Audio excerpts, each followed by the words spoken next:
Hey guys, welcome to a new video. Like, comment and subscribe if you enjoy. Without any further interruptions, enjoy the What If. Chapter 7. Three Paths. 10th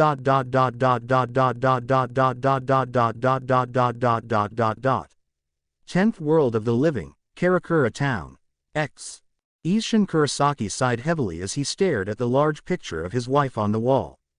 The outward demeanor that he had become accustomed to presenting in front of Ichigo was now non-existent, as the depression was clearly evident on his face. The former captain no longer felt the need to be as wacky or annoying as he used to be due to the absence of his son. Yuzu and Karen had clearly noticed a difference in him ever since the death of their brother. Isshin cracked a fist as he continued to reflect in the dark silence of the room.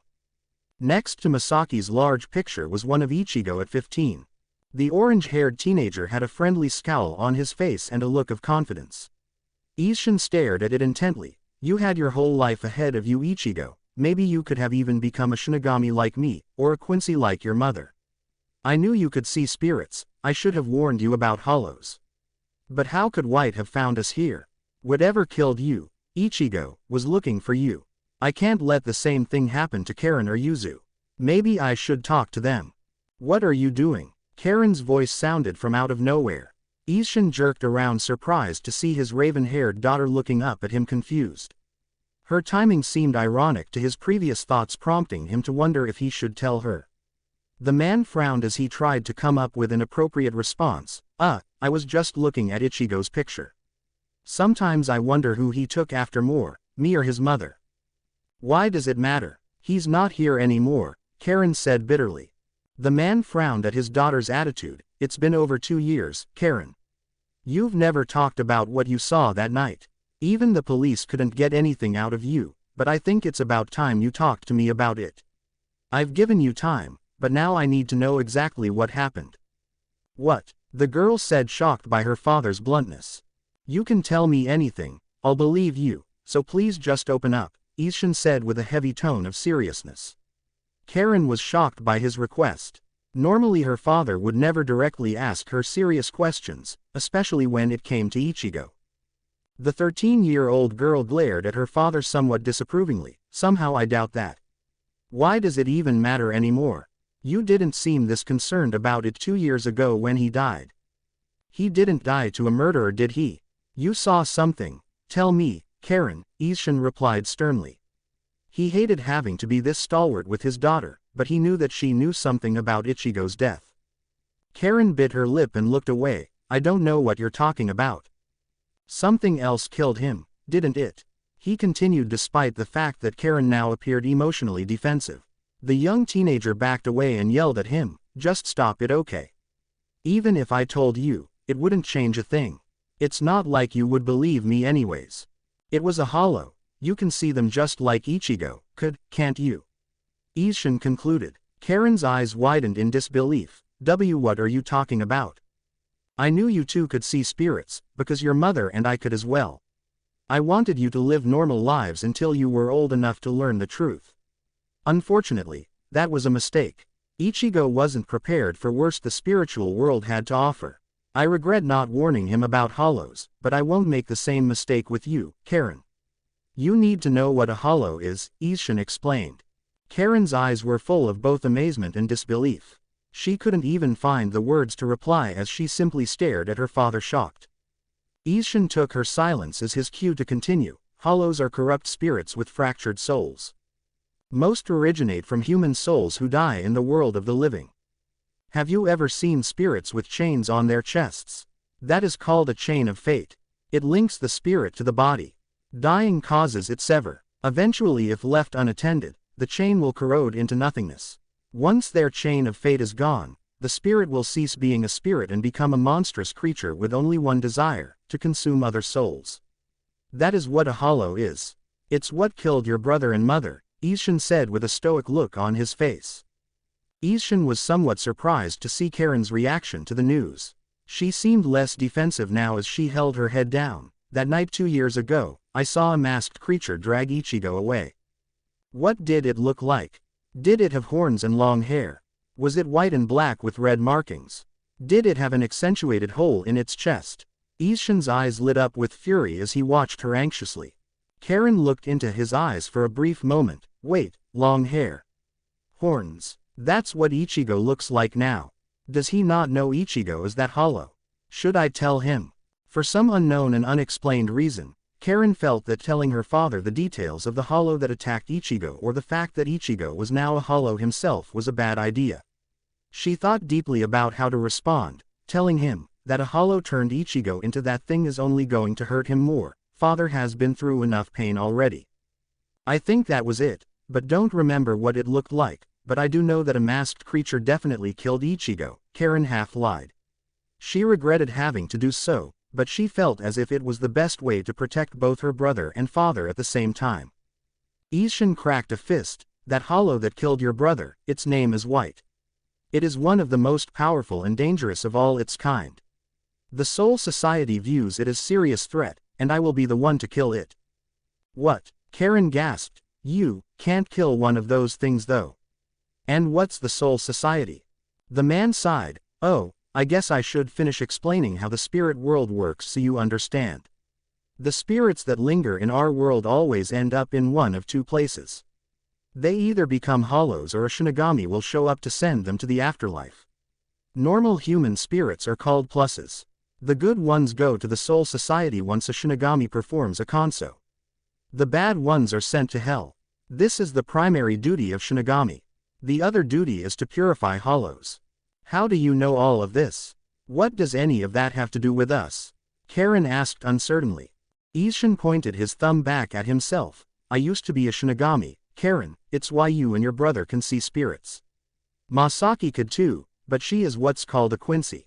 They're like Shinigami, but are different and do not share our same philosophies. You know how crazy this all sounds to me, right? What makes you think I believe any of this? Karen asked somewhat skeptically. He looked back at the picture of Masaki, unfazed by Karen's remark. These creatures are dangerous, and some would even say evil. I can't speak for their race as a whole, but I know that White is the worst of their kind. Whether you believe me or not, never approach a masked spirit under any circumstance. You talked about Shinigami purifying spirits in our world. What happens when a hollow is purified? Karen asked as she wondered about Ichigo's condition. She finally decided to accept her father's information due to the unusual streak of coincidental experiences to prove it true. Namely her encounter with Ichigo being the primary factor. Ishin seemed surprised by her question. Well, it's the same thing that happens when a Kanso is performed on a plus. The hollow's spirit is eventually sent to the Soul Society and reborn there. Karen's eyes lit up, but her father didn't notice as he looked back at the pictures of his dead family members. The young teenager thought for a moment, so then if they purify Ichigo, he can go to this Soul Society. Maybe they can help him. How did you become a Shinigami? Karen asked her father anxiously. Ishin turned around again with a look of curiosity. I was born in the Soul Society, why do you ask? Is it possible for me to become a Shinigami like you then? Karen asked slowly. The man seemed to be caught off guard by his daughter's question. I don't know, that's something I'd have to ask Kazuki. It's dangerous, and you kids are all human. Well, I want to be able to protect myself in case another one of these hollows show up, Karen tried to reassure him. After her comment a strange thought crossed her mind. Hey, wait a minute, if you are a Shinigami then how come you couldn't fight the hollow the night it killed Ichigo? That's because your mother and I lost our powers after White attacked and nearly killed Masaki many years ago. I used to be a captain in the Soul Society, my powers have only recently returned Karen, he said sadly. The man shook his head. Believe me, I wish I could have done something to save Ichigo. He was a great kid, with a good heart. He always cared about helping others. His mother would have been so proud, Ishin said as a lump formed in his throat. He looked away from his daughter ashamed by his own emotional behavior. After a moment he recollected himself. Maybe you could become a Shinigami, Karen, but I can't watch another person in my family die needlessly. If you're serious about it then there'll be no turning back. I just wish there was something I could have done for Ichigo. I just sat there as that hollow dragged him away. I've never felt that helpless before, and I never want to again. I'll do whatever it takes to become strong and fight to protect our family. It's what Ichi-ni would have wanted, Karen said somewhat emotionally. While the statement was true, she also hoped that by choosing this path she would eventually see her brother again. Ishin smiled weakly at her announcement. Well, at least you would be safer in the Soul Society training than you would be here. You do realize that means you have to quit school, right? So what? I don't really care about school anyways. I'd rather be doing something about these hollows. Karen responded eagerly. Well, you'd be quitting one school to join another. To become a Shinigami you need to go through the Shinigami Academy, that is assuming you're even capable. We should go see Kazuki Urahara and find out what your potential is. He has a better mind for this stuff than I do, Ishin noted. My only concern is what about Yuzu? Karen asked her father, curious about what they were going to tell her. Ishin sighed. I don't know if she's spiritually adept or not, but even if she was, Yuzu is too kind and sweet to put this burden on. For her sake, I think she's better off not knowing. You're right, Ichigo would have wanted me to protect her with him being gone, Karen nodded in agreement. For a brief moment she wondered if it was a good idea to tell her father about Ichigo being a hollow. I don't want to see him suffer any more from this. He doesn't have to know that Ichigo is a hollow. From the way he talks about them, I can tell that it'd destroy him to know the truth. Maybe it'll make purifying Ichigo easier if he doesn't know. I'm sorry, Dad. I'm sorry, Ichi-ni. The father looked down at his daughter with a weak smile. If all goes well with Kazuki, I might be able to convince the Soul Society to enroll you in the Shinigami Academy. We're actually nobility in the Soul Society. My old family name Shiba is one of the major houses there. Really? Karen said, gawking. Geez, there's a lot you need to tell me then. So, you said Mom was a Quincy, right? What are they exactly? Ishin looked back at Masaki. They are spiritually adept humans who hunt down and destroy hollows. They collect spiritual particles called reishi and refine it into weapons. Typically they use bows and they're quite powerful. A long time ago the Soul Society wiped most of them out. What? Why? Karen asked, shocked. He shrugged. They destroy hollows, unlike us who purify them. It throws the world out of balance. The Soul Society viewed their philosophies as a danger to the well-being of the natural balance of the spirit world. So then how did you and Mom get married? Karen cocked her head confused. Ishin sighed. It's a long story, I'll tell you about it another time. Taking all this in at once might be a bit overwhelming for my little girl. Karen raised a brow. I'm not a little girl anymore, I'm going to be a Shinigami like you. Ha, I knew you always took after your dear old dad. Ishin's serious mood changed to a light-hearted one as he reached to hug his daughter. She kicked him back with tremendous force. Don't push it. Despite her remark she smiled at her father's goofy ranting afterward. Maybe we can help Ichigo after all. Meanwhile outside of the open back door, Yuzu stood frozen in shock as she had overheard the entire conversation between Ishin and Karen. She was too afraid to move, fearing that they would notice her. Yuzu was devastated by the unbelievable truth of her brother's death. Karen-chan, why wouldn't you trust me enough to tell me about what happened to Oni-chan? She thought, distraught. Yuzu was completely overwhelmed by the strange, supernatural news. Back inside, Ishin finally stopped ranting goofily as Karen coughed. Ahem, so what's Yuzu going to do if we're in this Soul Society? I'll leave her with Kazuki Urahara. He owns a shop nearby. For the time being, he can keep your sister safe while we're away. Although I won't be there for long since I have to keep an eye out for White, here, Ishin explained. Karen nodded. Okay, so what about school then? How are we going to keep this from Yuzu? Just let me handle that, he replied. The Soul Society has a way of tweaking official records. I can just homeschool you. Maybe send you abroad. Ishin winked several times. You don't think that seems a bit shady? She crossed her arms. Ishin sighed. Listen, Karen, if you want to be a full-time Shinigami, then you won't have much time for a human life. You don't have to do it if you don't want. I want to do it. Don't try to talk me out of it, old man, she shot back. Old man, gosh, you're more like your brother than I thought, he chuckled. Back outside, Yuzu couldn't help but feel alienated by her family's need to keep her in the dark about what was happening. I'm not a baby anymore, why do they not want me to know? Feeling upset by the situation, she quietly left around the corner of the house and decided to go for a walk. Along the way, Yuzu began to start crying. Poor Oni-chan, to have died to a hollow. What did Papa say they were? Masked spirits. Adding to her melancholy and despair, thunder crackled across the sky as it began to rain heavily all of a sudden. The usually peppy, optimistic girl was now depressed as she began to start running through the rain. Not only was the overwhelming news about her family extremely difficult to cope with, but the fact that they didn't believe she was capable of knowing it is what hurt the most. Her feelings were deeply hurt by it. After running for what felt like hours, the fresh teenager was back at the gravesite of her brother and mother. Yuzu clenched a fist as she dropped to her knees. Her sobs grew more audible as she held her head down in defeat. It's not fair, why is this happening? Oni-chan, Ichigo, I wish you were here. As she looked up for a brief moment, Yuzu noticed the faint silhouette of somebody at a grave further away. The person was an older man who appeared extremely out of place. Upon making eye contact, the man immediately made his way to her.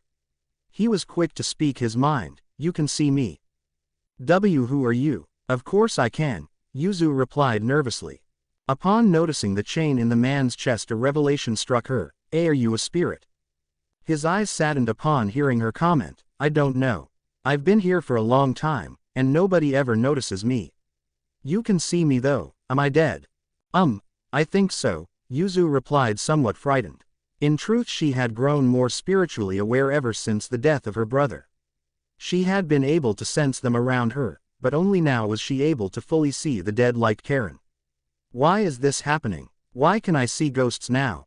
Is this real? Yuzu thought concerned. Please, you have to help me. My wife. Where is she? I need you to tell her I'm okay. The man pleaded as he ran towards the girl. Yuzu flinched fearfully as he charged and accidentally fired a strange blue energy bolt from her hand, launching the spirit away. The man looked up in fear. What are you? What? I'm sorry. Yuzu nearly cried, not really aware of what she had just done. The ghost wasted no time running away from her, terrified much to her disbelief. After he left, Yuzu looked down at her hands, frightened. They had a very faint blue glow over them. She began to cry again as she dropped to Ichigo's grave. What am I going to do? What just happened? It wasn't long before her crying caught the attention of someone else. What do we have here?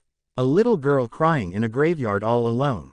A strange voice sounded. Yuzu's eyes shot open as she jerked around looking for its source. Much to her simultaneous amazement and horror, she noticed a very unusual-looking woman behind her. Yuzu didn't see a chain and assumed this woman had to have been human. The woman was wearing some strange white outfit that showed off quite a bit of skin. Her eyes were green and she had golden lime-colored hair with a white uniform hat to match her revealing outfit. The woman had an umbrella as well, likely to keep her spotless white uniform dry from the heavy rain. Yuzu examined her more closely. She looks like a foreigner. Who are you? Yuzu asked cautiously as she stood up and started to wipe her face. Thankfully, the blue glow around her hands had gone away. The skimpily dressed woman chuckled. Well, straight to the point, aren't you? The name's Candace. What are you doing here? Yuzu was now very nervous by this unusual foreigner's presence. Candace shook her head. I just heard you crying, and I felt your spiritual energy. You're a Quincy, aren't you? Yuzu said nothing as she took a step back. The woman quickly took note of Yuzu's distrust and sighed. Oh, chill out, will you? You people are so skittish.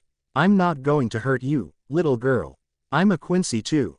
The young Kurosaki teen remained silent despite the information. Candace scowled at her silence. Well, in case you were wondering, I was just looking for someone else when I sensed you, is all. It's not often I see one of our people that I don't know. What's your name, girl? Why should I tell you? Yuzu countered with an evident fright. Ugh, kids are so annoying, the woman sighed. For the last time, I'm not going to hurt you. I'm Eastern Ritter, and since we're both Quincy's, we're allies. Now tell me who you are, and why I don't know you. Yuzu, was all the girl answered. Candace rolled her eyes. So is that your family name or given name? What do you want from me? My papa tells me not to talk to strangers, Yuzu replied. Well, Yuzu, mind telling me why you're crying in a graveyard all by yourself? I'm sure if your father dislikes you talking to strangers, he would definitely dislike you being out here alone in the rain, Candace said. Yuzu shook her head. I should probably head home then. This grave, Candace interrupted as she walked closer to where Ichigo's body was buried. Kurosaki Ichigo, huh? Was this somebody in your family? I'll remember that name, Yuzu Kurosaki. The young teenager's eyes widened, horrified by the foreign woman's creepy behavior. Excuse me. Yuzu began to walk as fast as she could away from the scene without looking like she was running away. Candace simply stepped aside and watched her leave. That Rukan guy told me that he and his son were the only Quincy's in this town. Maybe I should look into this. But first. By the way, Yuzu, Candace announced, causing Yuzu to momentarily stop in her tracks and look back. If you want to learn more about your Quincy powers, go seek out a man named Rukan Ishida. I think he owns the hospital around here. Ishida-san, isn't he one of Papa's friends? I think I've seen him before, Yuzu thought, confused. Mustering her courage, Yuzu gulped. Why should I do that? HMPH, because if the Soul Society finds out you're a Quincy they'll kill you. Maybe you're not adept enough yet to notice, but this city is crawling with Shinigami. Your power seems new and it is increasing. If you don't learn how to mask it, they'll track you down. Believe me when I say that they're not as nice as I am. The young teen felt her stomach flip upon hearing the news. But Papa is a Shinigami though, isn't he? Would he let them hurt me? What should I do? Oni-chan, I wish you were here. Without another word, Yuzu took off. This time, she didn't even try to hide the fact that she was running away. The lime-haired woman laughed as she turned back towards the gravesite. Kurosaki, that sounds so familiar. Well, I'm sure somebody else will figure it all out. I should probably follow the girl and see what Rukan knows about her family. She might be an interesting recruit.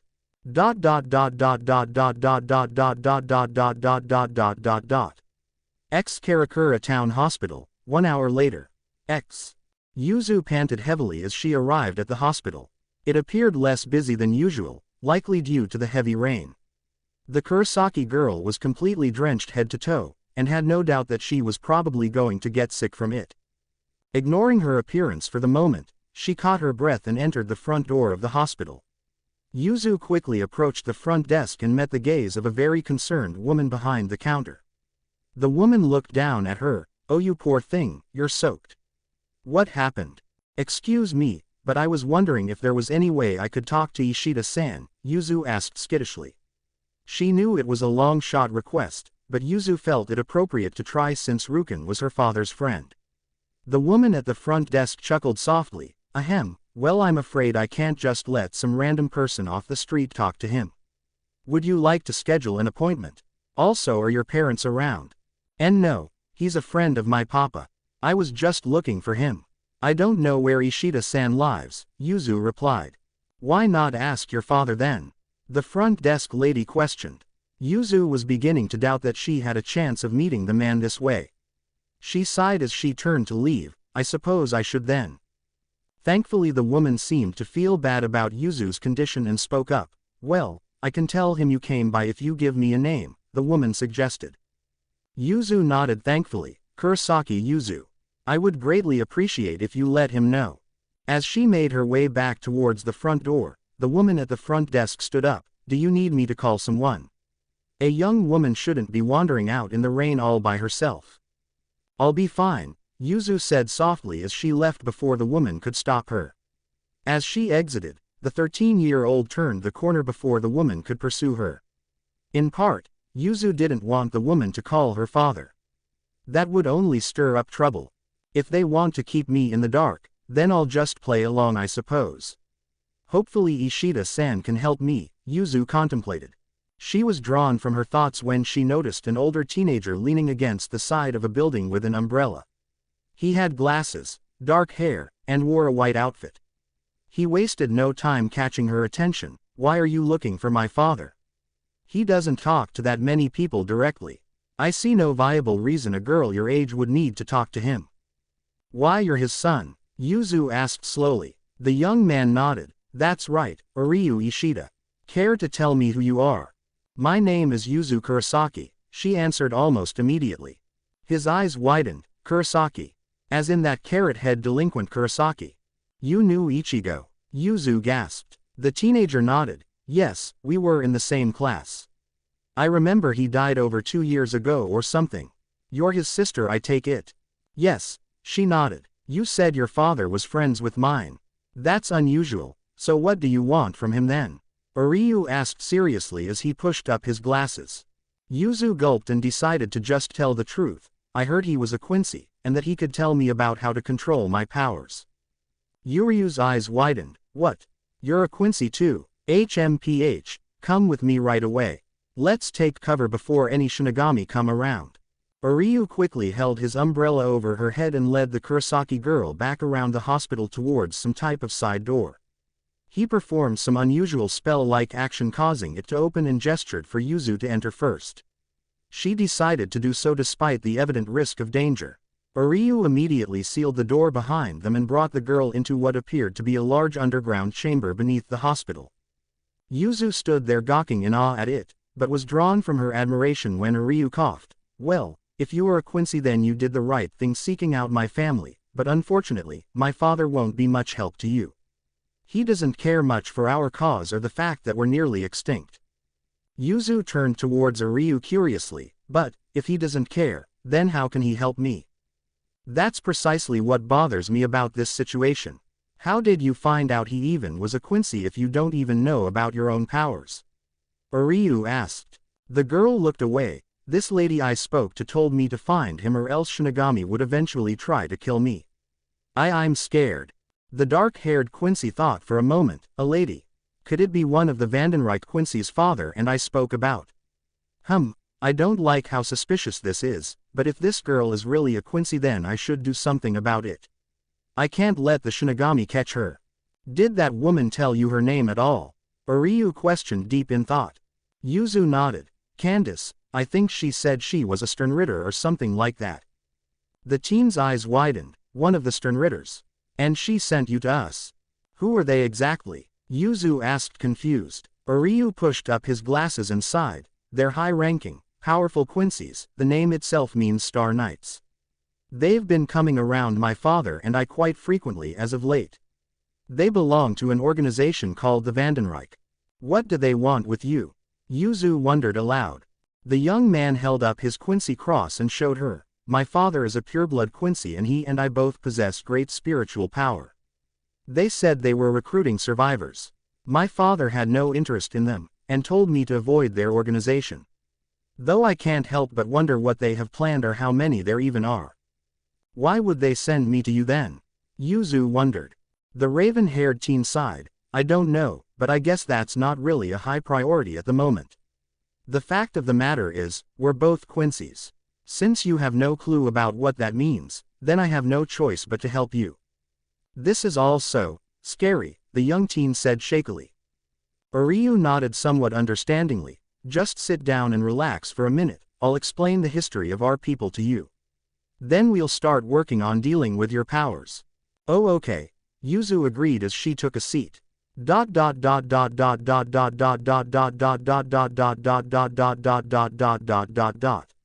X 1 hour later. X.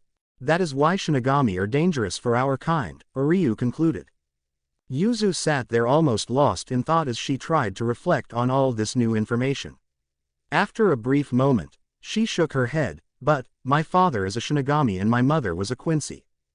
What? Ryu demanded shocked. Why didn't you say anything sooner?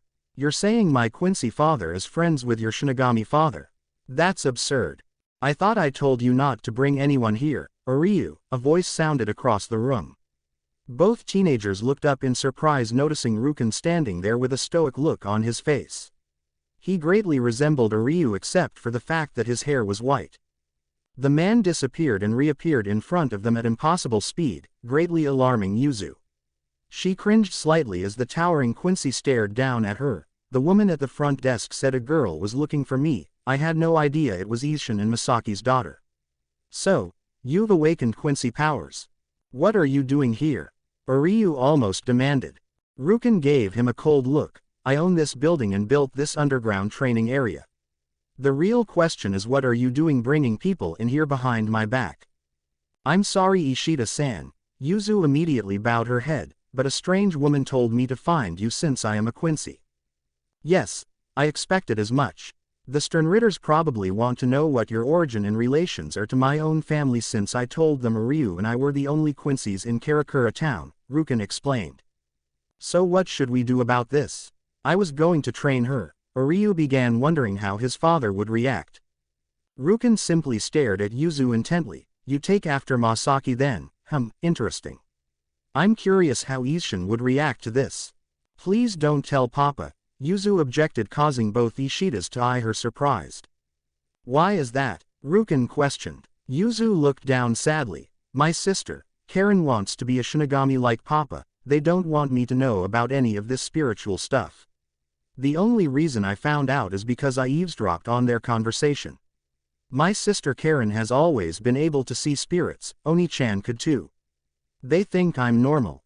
Rukin's face seemed emotionless. How long have you been able to see them? I think I've been able to sense them ever since Oni-chan died, but today I saw one for the first time. Yuzu admitted sadly, I've never known what to believe until today. Have you ever seen a hollow? Rukin continued. His face was dead serious as if he was trying to pry information from her. The young teenager gulped fearfully, and no, but I heard Karen-chan tell Papa that a hollow killed Oni-chan. I assumed that's how the boy died. What a shame. I would have been curious to see whether he turned out more like his mother or father. Since you appear to be more Quincy than Shinigami, I will give you something. Isshin returned to me, Rukin spoke as he reached into his pocket and pulled out a strange-looking cross. This belonged to your mother, it was her Quincy cross. She would probably want you to have it, the older Quincy said as he handed the strange piece of jewelry to her. For someone who doesn't care about our cause, you are more okay with this than I thought you'd be, Ryu said surprised. Rukin glanced down at his son. This is for Masaki's sake, not yours, mine, or even Isshin's. I'm sure she would have liked at least one of her children to be like her. Train the girl as you will, I leave this matter to you. What should we do about her wanting to keep it secret? Ryu questioned. Rukin gave him a careless shrug. When it comes to his children, Isshin is easy to fool. Though if you truly wish to keep this a secret then do not associate with Kazuki or Ahara. Is it really a good idea? What if her father gets mad about it? Ryu protested. His father stared at Yuzu trying to contemplate her reasoning. After a moment he crossed his arms. Is there any particular reason why? Yuzu nodded. Papa and Karen-chan are always worried about me. They still think I'm a baby and that I can't handle anything on my own. They don't tell me the truth. So why should I tell them? That's rather childish, Ryu scoffed. Rukin nodded. No, her reasoning is sound. Isshin believes she is too frail to do anything on her own. He would very likely forbid me to properly train her in the arts of being a Quincy. For now, secrecy is the better option. Is that understood? Yes, Ryu nodded. Ishida-san, why don't you like the Sternritters? Yuzu asked as Rukin began to leave. The white-haired Quincy glanced back carelessly. They're a bit revolutionary for my tastes. I'd caution you to avoid them, but if you choose not to then that is your choice. Without another word, then man left, leaving Ryu and Yuzu alone. The teenager pushed up his glasses again and sighed. Well, that solves our first dilemma. Since you have a Quincy cross, I can start teaching you about the basics of being a Quincy. However, if you intend to keep this from your family, then I'd recommend you go home for now. Realizing how late it now was, Yuzu gasped, oh no. They're probably wondering where I am. I'll take you home then, if you want. Meet me after school tomorrow in front of the hospital and we'll start training then, Ryu explained.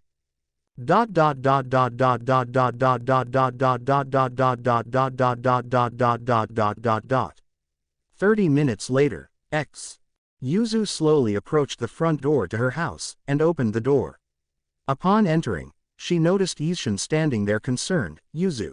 You're home later than usual, you're soaking wet. Aha. Yep. Sorry Papa, I was working on a project at a friend's house and got caught in the rain on the way home, Yuzu lied.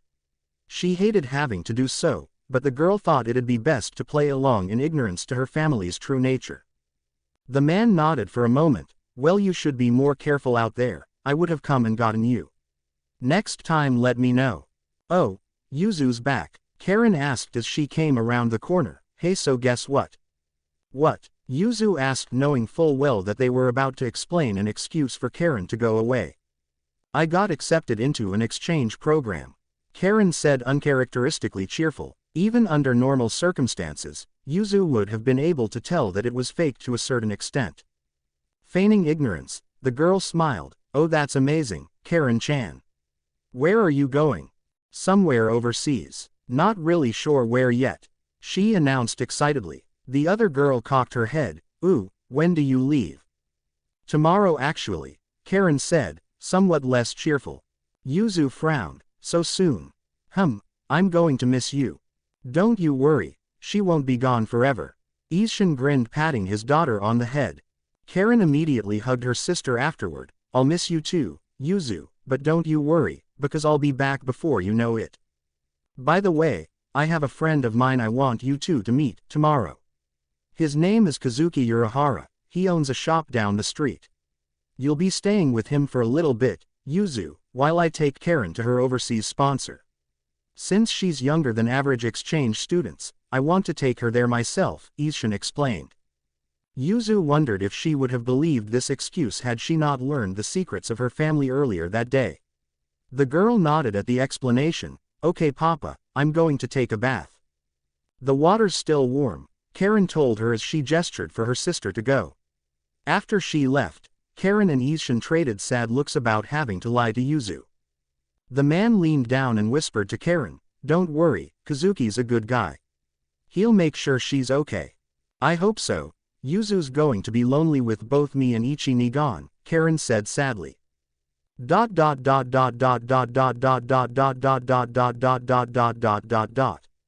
X the next day, Urahara residence. Approaching the Urahara shop was none other than Ishin and his two daughters. A man with a green and white striped hat and clogs was quick to greet them in front of it. Ah, Ishin, good to see ya. Are these your cute little daughters? I'm surprised it took you this long to introduce me to them. Yep, aren't they the sweetest little angels you've ever seen? Ishin grinned somewhat goofily. Karen raised a brow. I told you not to call us that, it's weird. Go ahead and introduce yourselves girls, this is Kazuki Urahara, Ishin gestured. The man with the hat smiled. Hey, nice to meet ya. I'm Karen, said girl replied calmly without much emotion or concern. Yuzu smiled and bowed. My name is Yuzu, thanks for letting me stay here while my family is away. Urahara and Ishin locked gazes for a moment. It was evident to Yuzu that they had some unspoken plan arranged to keep her from suspecting anything. Yuzu looked down for a moment and thought to herself, I want to become strong like Oni-chan, I want them to take me seriously. Well, I should probably hurry off to school, Yuzu announced, quickly turning to leave. Before she made it too far, she spoke again. I'll be back late, Urahara-san, I have a school project to work on. Be safe, Yuzu, Ishin waved, we'll probably be leaving sometime this afternoon. Karen quickly followed after her sister and hugged her. The dark-haired young teen gave Yuzu a sad look. I love you, Yuzu, in case I'm gone when you get back today. Ah, don't worry, Karen-chan, you'll have fun. I'll be okay, Yuzu reassured her, lightening Karen's mood slightly. The girl then turned around the corner and waved. Bye-bye, I'm off to school now. After she left, Urahara glanced at Ishin and towards Karen. So, this is the one that wants to be a Shinigami. Yeah, that's right, Karen replied as she looked up and met the man's gaze. He brought a hand to his chin thoughtfully. All right, well, if you don't mind, Ishin, I'm going to see what the extent of her spiritual powers are. Normally it would take years to refine them, but I could speed things along if you trust me to do it. Do what you have to, but I don't want you trying any of your weird experiments, Ishin said sternly. Kazuki rubbed the back of his head sheepishly. Ah geez, you act like I'm some kind of mad scientist. Aren't you? Ishin chuckled. The man sighed as he looked back at Karen. All right, Karen, come with me and we'll get started. The girl followed her father and Kazuki into the shop and past several strangers. One was a burly man with a mustache who waved. Good to see you, Ishin, Kazuki's told us all about today. So is this the girl? Yep, this is her. Ishin put a hand on his daughter's shoulder. Karen noticed two children arguing with each other further away in the room, but they didn't appear very concerned about her or Ishin. Kazuki coughed. Well, come this way, and we'll get to my secret training area. After leading the two down quite a ways, they arrived at some stairs that took them underground into a huge rocky training area. Karen gawked at it in awe. What the? This is all underground. Yeah, I built this little training area a while back now, Kazuki said casually. To do wacky experiments in, Ishin added. Now, it's not all like that, Ishin. I'm a humble shop owner with a few harmless hobbies, Kazuki chuckled. Karen sighed. Well, what do I have to do to become a Shinigami? Well, normally, you just need to have some skill in using spiritual power. An average Shinigami hopeful can get through the curriculum in 6 years or so. Although there are exceptions to this, right Ishin? Urahara turned to his friend. The former captain nodded. He went over towards a nearby rock and sat down. Not long after, his spirit suddenly emerged from his body. Karen looked over his Shinigami uniform surprised. Ishin pointed over towards his body. Sit down, Karen.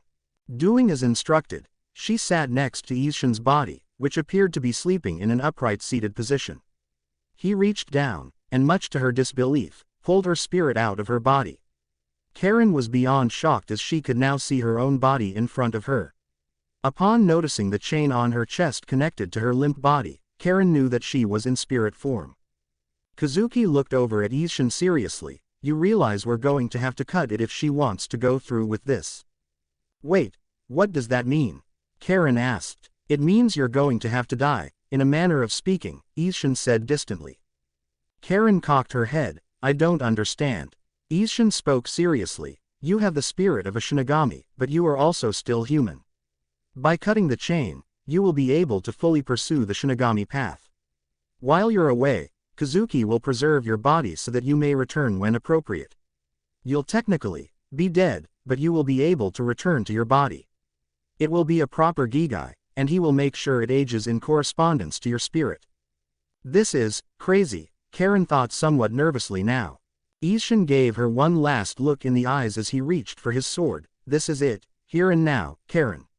You can still turn back. However, once this chain is severed, you can never be fully human again. Karen seemed to weigh her options for a moment, but the thought of Ichigo in his wicked hollow form solidified her decision. I need to do this, for Yuzu and Ichini's sake. This was the path she had dreamed of for so long. Finally, she had a chance to see her brother again, and do something about the horrible fate he had suffered. Karen cracked a fist as she looked up at her father. Do it. Ishin nodded somewhat reluctantly as he drew his Zanpakuto. The man held it over his head for a brief moment and brought it down, severing Karen's chain of fate. The sensation of dying was not what she expected. It wasn't necessarily painful, but Karen felt a wide range of unusual feelings as she dropped to her knees. Kazuki looked at Ishin seriously. You know what comes next, right? The girl's father looked away sadly. Yeah, do what you have to, Kazuki. In truth, Ishin wasn't entirely in favor of Karen pursuing the life, or death as it were, of a Shinigami. Nevertheless, he had spent much time thinking about it over the past day. If the captain commander insists on me having to come back, then I suppose Karen being there too, is for the best. Although I still have no clue what to do about Yuzu, if nothing else maybe I can ask Rukin or Kazuki to keep an eye on her while we're dealing with White. What's happening? Karen shouted, shocked as her severed chain began to eat itself. She looked at her father horrified. What should I do? You must awaken your Shinigami powers before the encroachment of hollowification. If you don't, then you will become a hollow, and your father will have to perform a Kanso, Kazuki explained. Ishin looked away somewhat regretfully. He hated having to put his own daughter through this, but he knew it was the fastest way to draw out Karen's power. But how am I supposed to do that? She gasped. Before Ishin could respond, Kazuki created a deep pit and threw her in. On the way down, her arms became bound by some strange type of spiritual magic. Karen landed on her stomach and turned her head up towards the top, looking worried. What are you doing? You need to climb out of that shaft, and the only way to do that is to become a Shinigami. If you don't, then you'll turn into a hollow. You have 72 hours, good luck, Kazuki announced. How am I supposed to do that? I don't know anything about how to be a Shinigami, Karen protested. I believe in you, Karen. I wouldn't have agreed to this if I didn't believe you were a Shinigami already. Just focus on your inner spirit, Isshin reassured her. Isshin sat down nearby and looked over at Kazuki. You better be right about this, I'm trusting you to make sure this works. I'm sure it'll work out. Besides, if all goes well, this will greatly reduce the time she has to spend in the academy. That combined with your Shiba heritage, and she'll be put in first class, Kazuki noted. The former captain smiled. I hope so, for your sake. You should probably go back upstairs whenever Yuzu gets back. Tell her we already left, if she asks about us. Sure thing, Urahara nodded. Karakura Town Hospital that afternoon. After school, Yuzu was quick to return to the Karakura Town Hospital. She looked around in front of the entrance for any sign of Ryu, and was thankful when she spotted him leaning against a wall.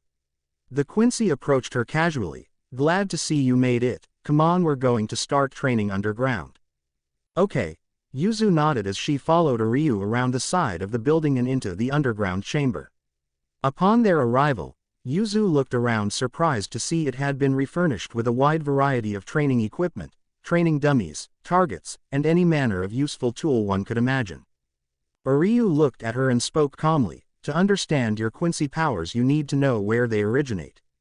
Quincy's absorb nearby reishi and use it to create makeshift energy weapons. Ideally, most use a bow, for example. The teenager held up his Quincy cross and formed it into a blue spirit bow, much to Yuzu's amazement. It glowed the same color as her hands from the other day. The raven-haired teen then drew the bowstring and fired a barrage of blue arrows out of nothing. They fired in a torrential arc, each hitting one of the established targets perfectly. After his display, Ryu explained, first you need to understand what this power is. The spiritual power that makes up souls and fills the air is called reishi. It's much less prevalent in the world of the living, but it is what Quincy's draw upon to power our weapons. Raryoku is the raw spiritual power a soul possesses. It is what allows you to sense spiritual power and see spirits. The more you have, the stronger your soul. Finally, there is Reiatsu or spiritual pressure. This is the pressure manifested by one's own spiritual signature, which can be sensed and used for a wide variety of things. I could go into detail, but that's mainly what you need to know. In order for you to learn how to use your power, you must first draw upon your own Raryoku and use it to absorb nearby reishi over your Quincy cross. This will form a weapon. Yuzu felt uncertain as she raised the cross up in a similar fashion as Ryu. She looked over at him confused. How am I supposed to do that? Concentrate on your inner spirit, it should feel natural. If it helps, you can also focus on something that motivates you. A strong willpower is the key in doing this, Ryu explained. Yuzu nodded as she closed her eyes. She tried to recall the other day when the spirit charged her. The evident fear and reaction was not something she could really replicate properly. She grimaced as she tried to focus harder on the energy. Ryu sighed. It also helps if you have a reason to want to use your power. You say a hollow killed your brother. Think about that. What would you do if drawing on this power was the only thing that could save him? This seemed effective in inciting the girl's willpower as her hands began to faintly glow. Ryu smiled approvingly. Good, keep that thought. Imagine that hollow is right in front of you now. It's charging you. Much to Yuryu's approval, Yuzu managed to manifest a small bow from her mother's cross. The girl's eyes shot open as she instinctively fired a huge arrow from it. It didn't hit any target, but instead flew into the opposite wall. The Ishida teen stared at the large arrow curiously as it did not dissipate upon impact. Then, much to his shock, it exploded, blowing a huge hole in the wall. Yuzu was shaking slightly, as she looked over at her fellow Quincy. How did I do, Ryu-kun? His eyes visibly widened as he pushed up his glasses. That was good. He stared at her somewhat surprised. I wasn't expecting her to have such quick results. That exploding reishi arrow is not something I'm familiar with. Her Raryoku must be powerful if she was able to manifest such an attack. Still, if that's the case, then why wasn't her Carrot Top brother this strong either? And it's not very normal to develop strong spiritual power at this age. Most are simply born with it. Maybe this has something to do with her father being a Shinigami and her mother a Quincy. Much to his disbelief, Ruken's voice sounded next to him. Don't look so surprised, Oryu. Her mother was a prodigy amongst Quincy's and her father was a captain Shinigami. I'd be disappointed if she wasn't at this level. Where did you come from? Yuzu gasped as she noticed Ruken now standing there out of nowhere. The white-haired man crossed his arms. I came by to observe for a few minutes. Why did it take so long for her spiritual powers to manifest then? Oryu asked his father, not fully understanding the situation. Ruken shrugged. I couldn't say for sure, but if you wanted my opinion on the matter, I believe that is in part due to the lack of spiritual presence. Masaki and Isshin both lost their powers over 20 years ago. Isshin only recently regained his. She said she could sense spirits after her brother died, likely that is due to the close encounter with the Hollow. Though this is all simply speculation. Excuse me, Ishida-san, but Papa is taking Karen-chan to the Soul Society to become a Shinigami, Yuzu said as she turned towards Ruken. The man nodded. Yes, I believe you mentioned that last night. He's left me with Kazuki Urahara while they're gone. What should I do about it? Yuzu asked curiously. Ruken's eyes widened. If you're going to be around him, then it is imperative you learn how to mask your spiritual power. I suggest you teach her that immediately, Oryu. Yes, father, said Teen sighed in acceptance.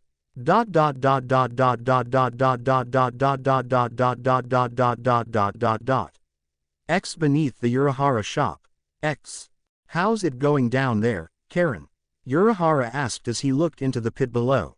Karen grimaced as she struggled up to her knees. The chain had been rapidly eating away at itself. The girl had no way of knowing how long had passed, but she felt worried the more and more she watched the links eat away at each other. It's getting late, Kazuki, you should go upstairs in case Yuzu gets home. I'll stay overnight, Isshin stated. The hat and clog man nodded. Okay, keep up the good work down there, Karen. She glared at him from her half-prone, bound position, but said nothing as she tried to focus on her inner spirit.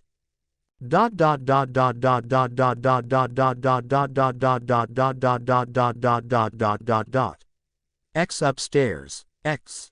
Yuzu slowly approached the entrance to Urahara's shop and was graciously met by the man. Ah hey Yuzu, welcome back. How'd your little project go? I should be finished with it soon, Yuzu smiled. Kazuki nodded. Good to hear. By the way, your father and sister already left earlier this afternoon. I know things might be a little boring around here, but don't worry. I'll make sure your needs are attended to. So if you need anything, money, help with homework, etc., then don't you be shy about coming to me. Thank you Urahara-san. I'm actually thinking about joining an after-school club since I won't have much to do with Karen-chan and Papa being gone, the girl replied. Ah nice. Well anyways, come on inside, Kazuki replied. Yuzu did as instructed and went inside. The man slowly trailed behind her and pointed down the hallway. That door at the end on the left is where you'll be sleeping. Also, I've told Jinta and Ururu not to bother you much, so make yourself at home. 3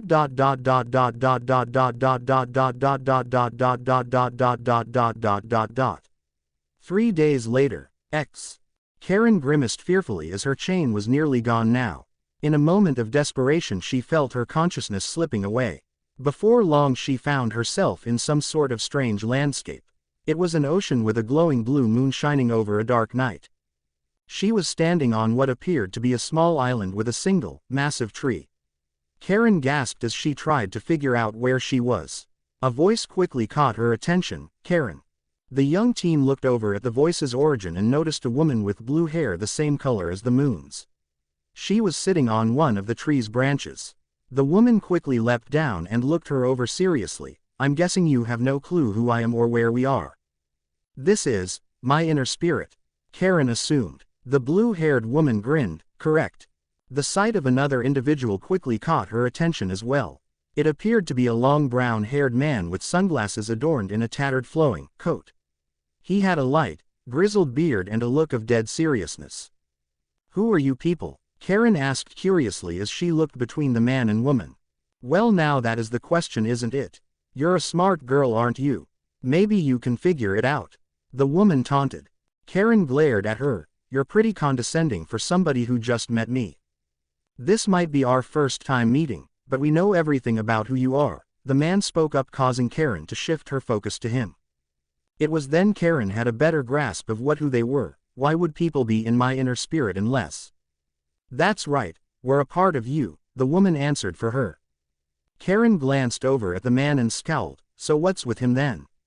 I'm pretty sure some creepy old guy wouldn't be a part of my inner spirit. Maybe you should be more concerned about the chain of fate eating away at itself. The time of encroachment is almost here," the man explained. The woman shook her head and laughed. Maybe she wants to become a hollow like her precious Oni-chan. Karen glared at the woman angrily. "What did you just say?" "I'm pretty sure you heard me," the woman giggled. The man sighed. "There isn't time to waste. You must awaken your Shinigami powers if you wish to save yourself. This inner world is already collapsing." Karen looked around and noticed the island they were standing on was now beginning to sink. The sky itself appeared to be flaking away in darkness. The woman looked up casually. "Make your choice now, Karen, accept us, or become hollow.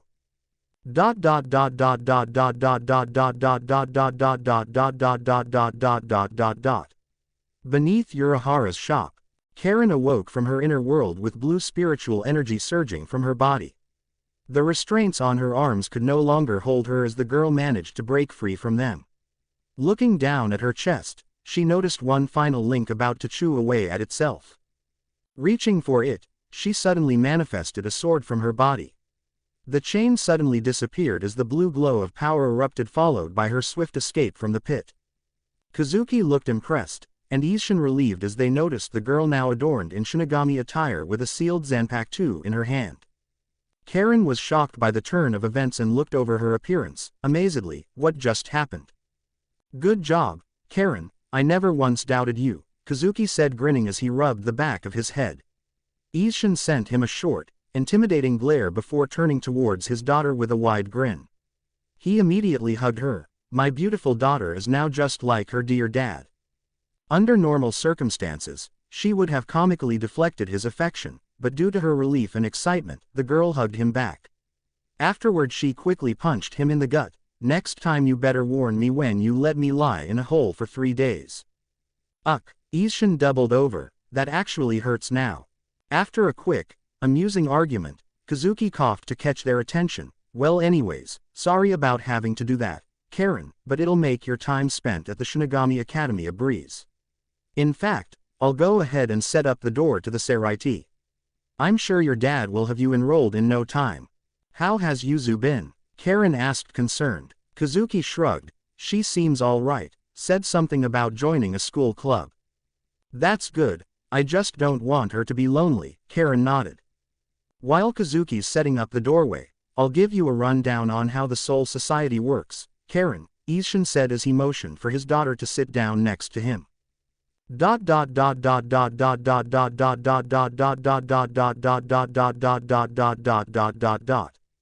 Hawako Mundo. As Ichigo and company approached Las Noches, each and every one of them could sense the overwhelming collection of spiritual power gathered there.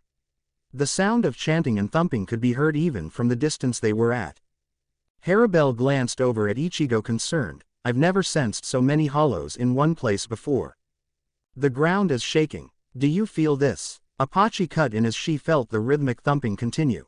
Ichigo narrowed his gaze into the horizon. "For so many hollows to have gathered, Baragon likely wants an audience for our battle. It seems this battle really will decide the fate of Hawako Mundo." "What are they chanting? I can't understand it," Lillinette added as she tried to focus on the chant between the rhythmic thumping. "Let's get closer and find out," Stark replied. The rest of the Ajuka entourage had been mostly silent ever since they began heading towards Las Noches. All of them were worried, but some hid it better than others. Sung Sun chuckled. "Well, I'm sure it will be quite the spectacle. A gathering like this is unprecedented. I can't wait to see the look on Baragon's bony face when he sees us." Mila Rose added her 2 cents. Lolly grinned. "He's going to be terrified." Mainoli frowned somewhat nervously. "The air is getting really heavy, I hope nobody gets hurt. Something like this is bound to draw every remaining Vasto Lord out of hiding. Isn't that a good thing? Ichigo wants to unite all of the powerful hollows," Apache cut in. The chanting was now able to be understood as the group closed in on the palace.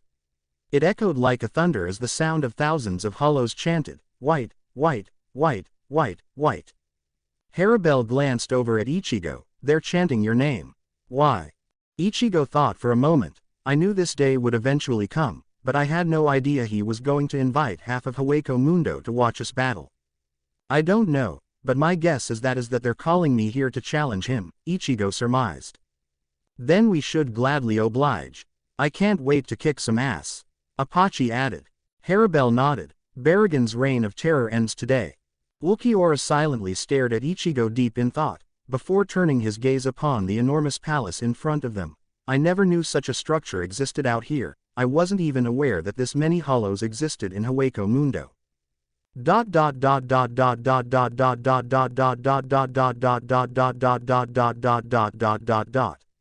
X within Las Noches. X. Deep inside the colossal palace past the large walls, Ichigo and his entourage quickly arrived in what he could only describe as some type of roofless dome-like amphitheater. Its sheer size was monumental, and from the stands he could see thousands of hollows, primarily common ones and Ijukas. The chanting was nearly deafening as they continued to pound the ground rhythmically. "Is this a coliseum?" Mainoli spoke up shocked. Ichigo's arrival went unnoticed at first, as he and his followers walked further along to what appeared to be a ridiculously large throne at the far wall of the Titanic Coliseum.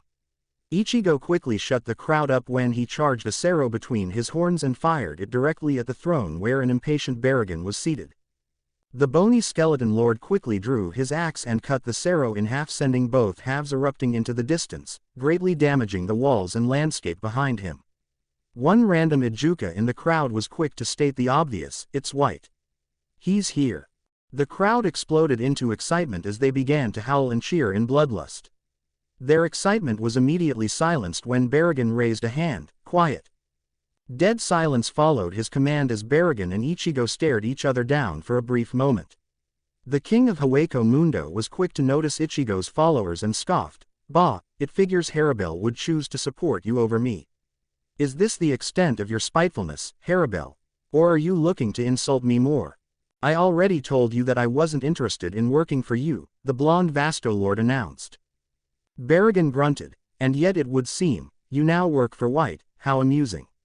I had heard the rumors, but I didn't believe they were true until now. So, you've finally become a Vasto Lord, White, and now you fancy yourself my equal. I came here to defeat you, and to lay to rest any doubt that I am the strongest hollow in Hueco Mundo." Ichigo growled. His exclamation excited the crowd, causing an uproar of cheering. Baragon waved his hand to quiet them down after a moment and chuckled. "If I recall correctly, you ran away the last time we fought. Your threat is as hollow as the hole in your chest. I'm here now, and I'm calling you out. Let's put this little vendetta to rest, shall we?" Ichigo said darkly. Baragon was quick to land down beneath his throne and in the massive open arena below. The king looked over at Stark and Lilinet amused. "So you've picked up some strays, I see. What are those broken masked hollows?" "They're Arrancars, and they work for me," Ichigo answered. His comment seemed to intrigue the crowd, which was now gossiping like crazy. The king noticed Ulquiorra and couldn't help but cock his head. "What's that there?" "One of the pit dwellers. I've never seen one like that before." You've gathered some interesting allies, White. And are these your Ijukas? This is rather pitiful. You think that uniting two Vasto lords, a few Arrancars and this pathetic assembly of Ijukas is enough to challenge me? I'm insulted, truly. I don't even need my army to defeat you and all of your minions." His comment greatly angered Ichigo, causing his spiritual power to rise tremendously. It greatly frightened the crowd, who all shut up and watched fearfully. Both of his sword arms shot out as he yelled loudly, "Then we're going to settle this, right here and now. I challenge you for your throne and the lordship of Hueco Mundo. You haven't the gall to fight me alone. Is that why you assembled these other Vasto lords? Were you too frightened to face your fate?" Baragon taunted. Ichigo looked back at his allies. "I'll fight him alone. Everyone get back." "That's suicide, White. I know you're strong, but you can't count on Baragon to fight fair," Harabel objected. "Do as he says. If he truly wishes to earn the respect of Hueco Mundo, then he has no choice," Stark cut in. Each of the Ijukas had their own protests, but all of them fell on deaf ears as Ichigo shot them a sharp look. everyone get out of the arena. Be careful, Harabel said somewhat concerned as she led the Ajukas away. Stark had to practically drag Lilynette to the stands, who seemed intent on helping Ichigo somehow. This left only Ulquiorra. The mouthless green-eyed hollow did not leave much to Ichigo's surprise. He turned towards his silent companion briefly. He didn't say anything as he and Ulquiorra locked a brief gaze. Barrigan was quick to interrupt their moment of silence. Those pit dwellers aren't Maino's hollows. They don't belong on the surface or under the moonlight of my rule. I've never seen one like that before though, usually their kind don't stray far from the darkness. Its mere presence in my palace is insulting. Ulquiorra simply directed a stoic look at Barrigan, but Ichigo on the other hand was infuriated by the comment. He's not one of them. He's one of us. I'll give you something to feel insulted over when I strip you of your title. Barrigan laughed at him. You have truly earned my ire, White. Never has any hollow gone to such lengths to denounce my supreme authority over our kind. Get back, he's mine. Ichigo spoke to Ulquiorra, finally convincing the mouthless pale hollow to move towards the rest of Ichigo's group, who had found themselves a front row seat thanks to a bit of intimidation. Barrigan lifted his axe up high and spoke assuredly, come and show me just how powerful you think you are, White. Before Ichigo could mouth a response, a blue blur smashed down next to them. Both Ichigo and Barrigan looked over surprised to see a blue-haired Vasto Lord. He had a very familiar appearance, and after examining his ears and feline features, Ichigo quickly realized who it was, Grimmjow. Sorry to interrupt, but you two aren't the only contenders to be king of Hueco Mundo. Grimmjow roared. Chapter 8. The Light in the Darkness.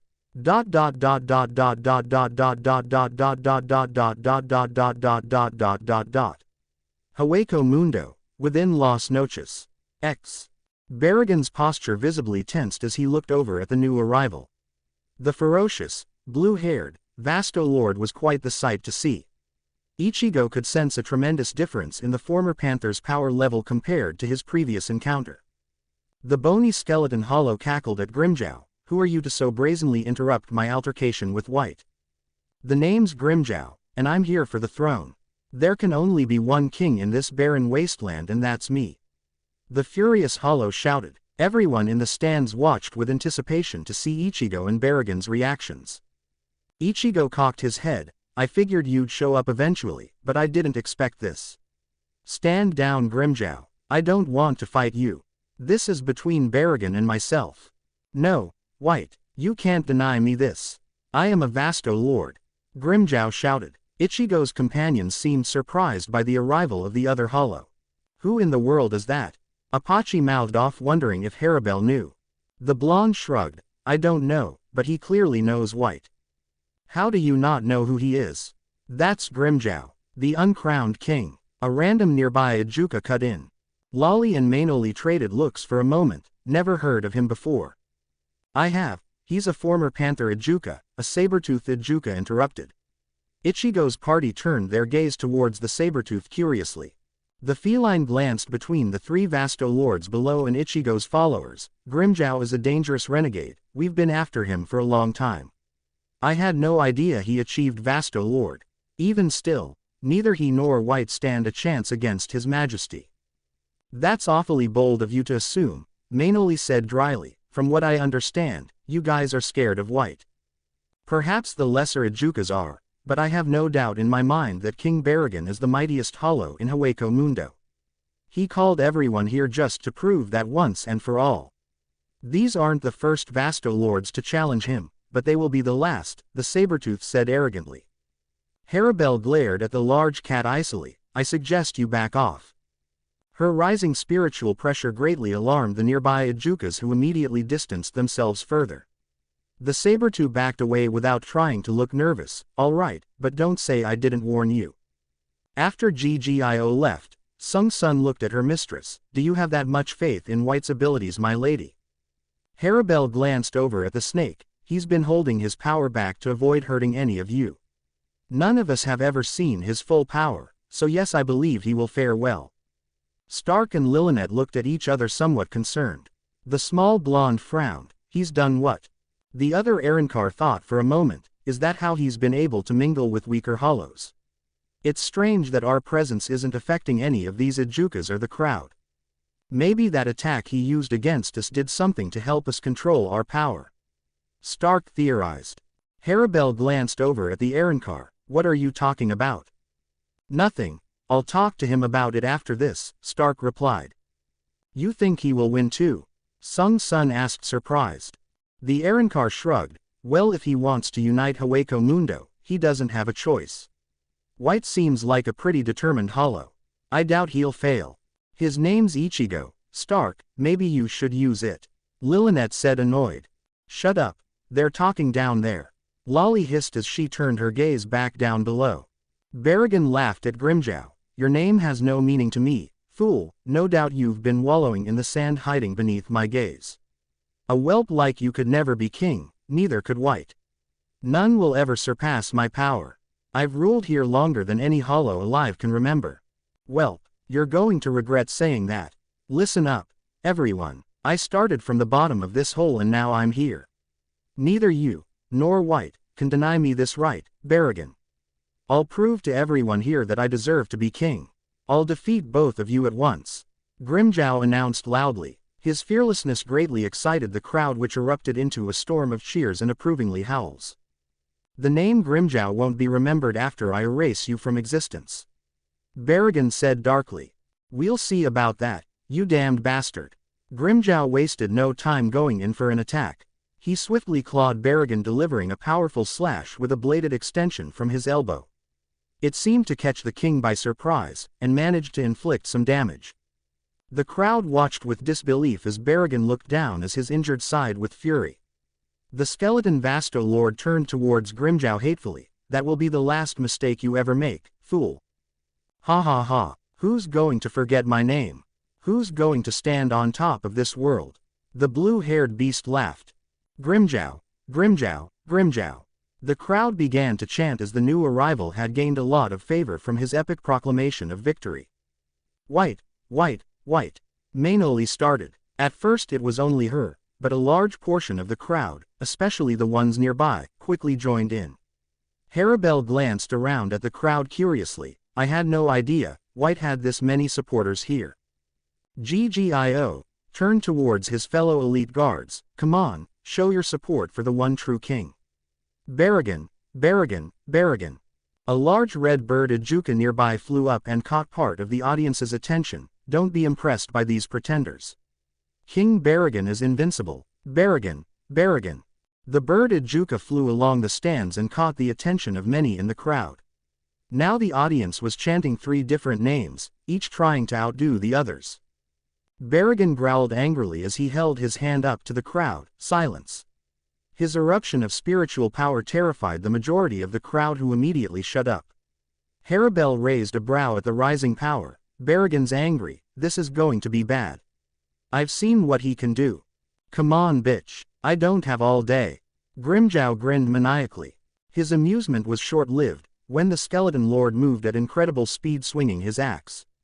Grimjow narrowly ducked and flipped back to dodge an incoming barrage of attacks. At first he seemed to have the upper hand. The feline Vasto Lord continued to evade Berrigan's swings as he went in for another sweep. Unfortunately, his attack never made contact, as Ichigo intercepted him with a powerful charge. The orange-haired hollow blocked both of their weapons and swung back, launching both enemies away from each other. The blackened red energy now spilling from Ichigo's blades greatly surprised both Grimjow and Berrigan, who each stopped for a brief moment. Ichigo looked between them and shook his head. You're going to regret interfering, Grimjow.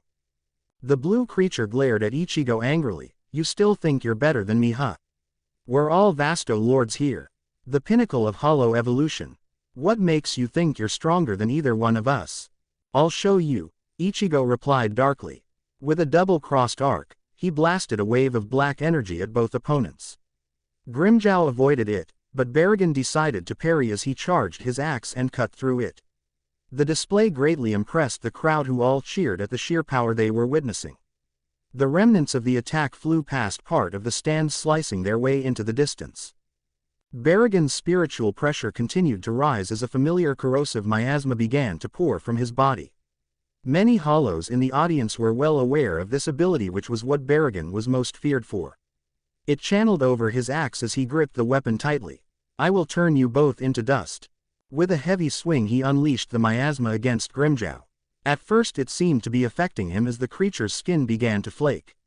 However, the effects were short-lived once Grimmjow unleashed more power, dissipating the cloud around them. Grimmjow roared as the blue energy erupted from his body. The ground shook as he launched a sound wave from his mere scream. Berrigan's miasma immediately thinned out and faded as Grimmjow's blue aura warded him. The blue beast laughed at Berrigan's reaction. What's the matter, Bones? You didn't think I'd be that easy to kill, did you? You're in for a big surprise. Berrigan stood there with a seething anger evident in his posture. The king held up his axe to the sky. I will show you why this palace was named after the night. Behold the true power of your god king. From his axe, Berrigan released a blast of black and purple energy which completely covered the sky. With the moon's light no longer shining, everything turned much darker as Berrigan then levitated off the ground. From the massive dark cloud he had conjured, a collection of spiraling energy shot back into his colossal axe. It now glowed brighter than anything present in the black-purple aura. An eruption of similar power exploded forth from his body, causing the ground to shake and the air to grow heavier. Any Ijukas that had been standing immediately fell to their knees from the sheer, overwhelming rise in power. Berrigan stared at his two challengers intensely. This is real power. The majority of Ichigo's companions, minus Ulquiorra, Stark and Haribel, were shaking with fear. The overwhelming Reiatsu was drowning them in pressure. Haribel's eyes widened considerably. His power is definitely no myth. Ulquiorra looked up into the sky with wide eyes. The moon, it's gone. It's so dark now. What the hell is this? You think I'm impressed by your power? Maybe it's about time you got a full taste of mine. Grimmjow countered immediately, unleashing all of his restrained energy. Like a blue explosion, his spiritual power amplified considerably. Ichigo looked around for a brief moment, noticing the effects this had on the crowd. The vast majority of the audience couldn't even move from the unbearable pressure of two fully powered Vasto Lords. He took a deep breath before holding both arm blades out to his side. Grimmjow and Berrigan both stared at him, eagerly awaiting Ichigo to let go of his restraints. Pale red energy surged from his body as he howled into the sky. Pure terror was the only thing that could describe the audience's reaction. Stark, Ulquiorra, and Haribel all went wide-eyed as the combined spiritual pressure from the three Vasto Lords was now affecting them. Every Ijuka or weaker hollow was having trouble breathing as the deafening howl and rising power was near unbearable. Yes, ha ha ha, finally, Grimmjow growled eagerly as he stared at Ichigo with a malicious bloodlust. Berrigan glanced between the two adversaries for a moment and clutched his axe tighter. You have grown strong, White, but not strong enough. Both Ichigo and Grimmjow turned their attention forward as they took fighting stances to prepare for the incoming attack. Berrigan flew towards them like a storm of death. He wildly smashed and cleaved against both hollows with his massive axe. The force behind it was almost enough to break through Ichigo's guard. He parried the swings as quickly and powerfully as he could, but Berrigan's berserker swings seemed to increase in speed the longer he continued. Red spiritual energy clashed with the black and purple, igniting the arena into a light show. With each parry or block, a resounding boom was followed by crumbling ground. To the audience above, it was like watching gods fighting. Ichigo narrowly ducked a huge swing which cut down a massive pillar behind him. Taking a moment to recover, he leapt back and contemplated how to take Berrigan down. His respite didn't last long as Grimmjow had immediately seized the opportunity to flank him. The former panther managed to catch him off guard as his bladed elbow left a huge gash across his side. Ichigo didn't have time to look at the wound as he now stood between Berrigan and Grimmjow. Each foe fought at different speeds, making it nearly impossible for him to effectively fight both at once. Berrigan's powerful attacks were almost impossible to stop without both swords, which left him open to Grimmjow. Deciding to take a risk, Ichigo used a Sonido to appear behind Grimmjow. The blue-haired hollow moved like lightning as he reared back to cut Ichigo. Thinking fast, Ichigo blocked both of Grimmjow's bladed extensions with his own sword arms and held them up. Grimmjow tried to push against him, but was unable to as Ichigo swiftly high-kicked him straight towards Berrigan. The fearsome king cleaved the incoming Grimmjow with tremendous force, sending him flying into a wall. The devastating attack was followed by a large arced red beam of energy. Ichigo's eyes widened as Baragon turned towards him and twirled his axe in a flurry of swings. Each one launched wave after wave of red energy similar to Ichigo's own sword attacks. Ichigo charged his blades and countered each wave with black and red waves of his own. Baragon chuckled at his efforts. For a hollow of such infamy, you are more disappointing than I expected. The king quickly followed up by unleashing a huge purple wave at Ichigo. The orange-haired hollow charged a red-white Sero between his horns to counter it. As the wave collided with Ichigo's Sero, he was shocked to see the wave cut straight through his attack. He held up both sword arms and braced for the wave to make contact. As it did, he felt himself get pushed back considerably. By the time he finally managed to cut through it, he was met with a devastating uppercut from Baragon's axe. As the weapon sliced against him, Ichigo was launched into the sky. Before he had time to recover or stop, Baragon held his free hand up, causing the dark cloud to engulf Ichigo entirely. The sky began to glow in the eerie purplish black as it shaped into the form of a bony hand. The cloud hand of spiritual energy squeezed tightly before throwing Ichigo back towards the ground. During his descent, he managed to regain his bearings and flew in towards Baragon, who simply stood there with a bony grin. Ichigo never made it in time as a blue blur blindsided him. Grimmjow jabbed one of his claws straight through Ichigo as he pinned him against an opposite wall. The audience watched with suspense, as Grimmjow pulled his hand back and began to rapidly punch and claw White. Ichigo stabbed through Grimmjow's arms after several moments, much to the other hollow's shock. He stared at Grimmjow with an evident fury in his golden black eyes. My turn. A white-red crackle of energy began to swell between Ichigo's horns as he held both of Grimmjow's arms still with his swords. Before he could react fast enough, Grimmjow was blasted away at point-blank range by Ichigo's Sero. The audience gasped as the Sero continued firing despite the fact that Grimmjow was now out of sight. The streaming Sero aimed down as it sliced through a part of the stands. Many hollows barely managed to move in time to avoid the beam cutting their part of the Colosseum. The beam now focused on Baragon, who was shocked by the sheer force behind it. He grabbed his axe with both hands to block the beam and struggled. Then, much to his horror, the white-red Sero turned black as well. The mixture of the three colors caused the Sero to become denser. Not only that, but its magnitude practically doubled as it crushed Baragon under the weight of Ichigo's power. What is this? How can his Sero be this powerful? Baragon thought in disbelief as he was forced to fly up to avoid the unusual Sero. It blew away the now empty part of the Colosseum and fired into the distance before exploding. The shockwave from the explosion not only caused an earthquake, but also seemed to set the sky on fire. Between the dark cloud of Baragon's power and the burning aftermath of Ichigo's, there was a hellish ambience in the air. What's the matter? Can't block my Sero anymore? Ichigo taunted with an almost evil laugh. His tone sounded much darker than before, which greatly alarmed his friends. Stark stared at Ichigo concerned. What was that just now? I don't know, I just thought his swords used that black spiritual energy. I had no idea his Sero could as well, Harabelle noted. Ichigo looks scary, Mainoli said fearfully as she noticed the wicked look in his eyes. Apache and Lolly traded brief looks of concern. Mila Rose was speechless, and Lillinette appeared to be shaking. Sung Sun nervously glanced over at Harabelle. Mistress, is he going to be okay?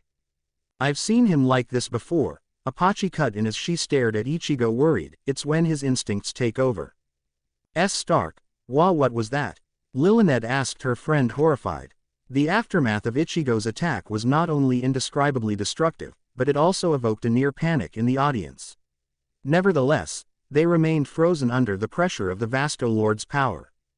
The brown-haired Arrancar shook his head. I don't know, but something is different about him.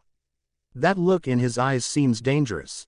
Ichigo cracked his neck as he began to walk closer towards the center of the arena, looking up at Baragon. The king wasted no time gathering his power as Ichigo charged another Sero between his horns. This time, his Sero was twice the size of the previous one. I'll show you real power. Baragon hissed angrily as he circled his axe over his head.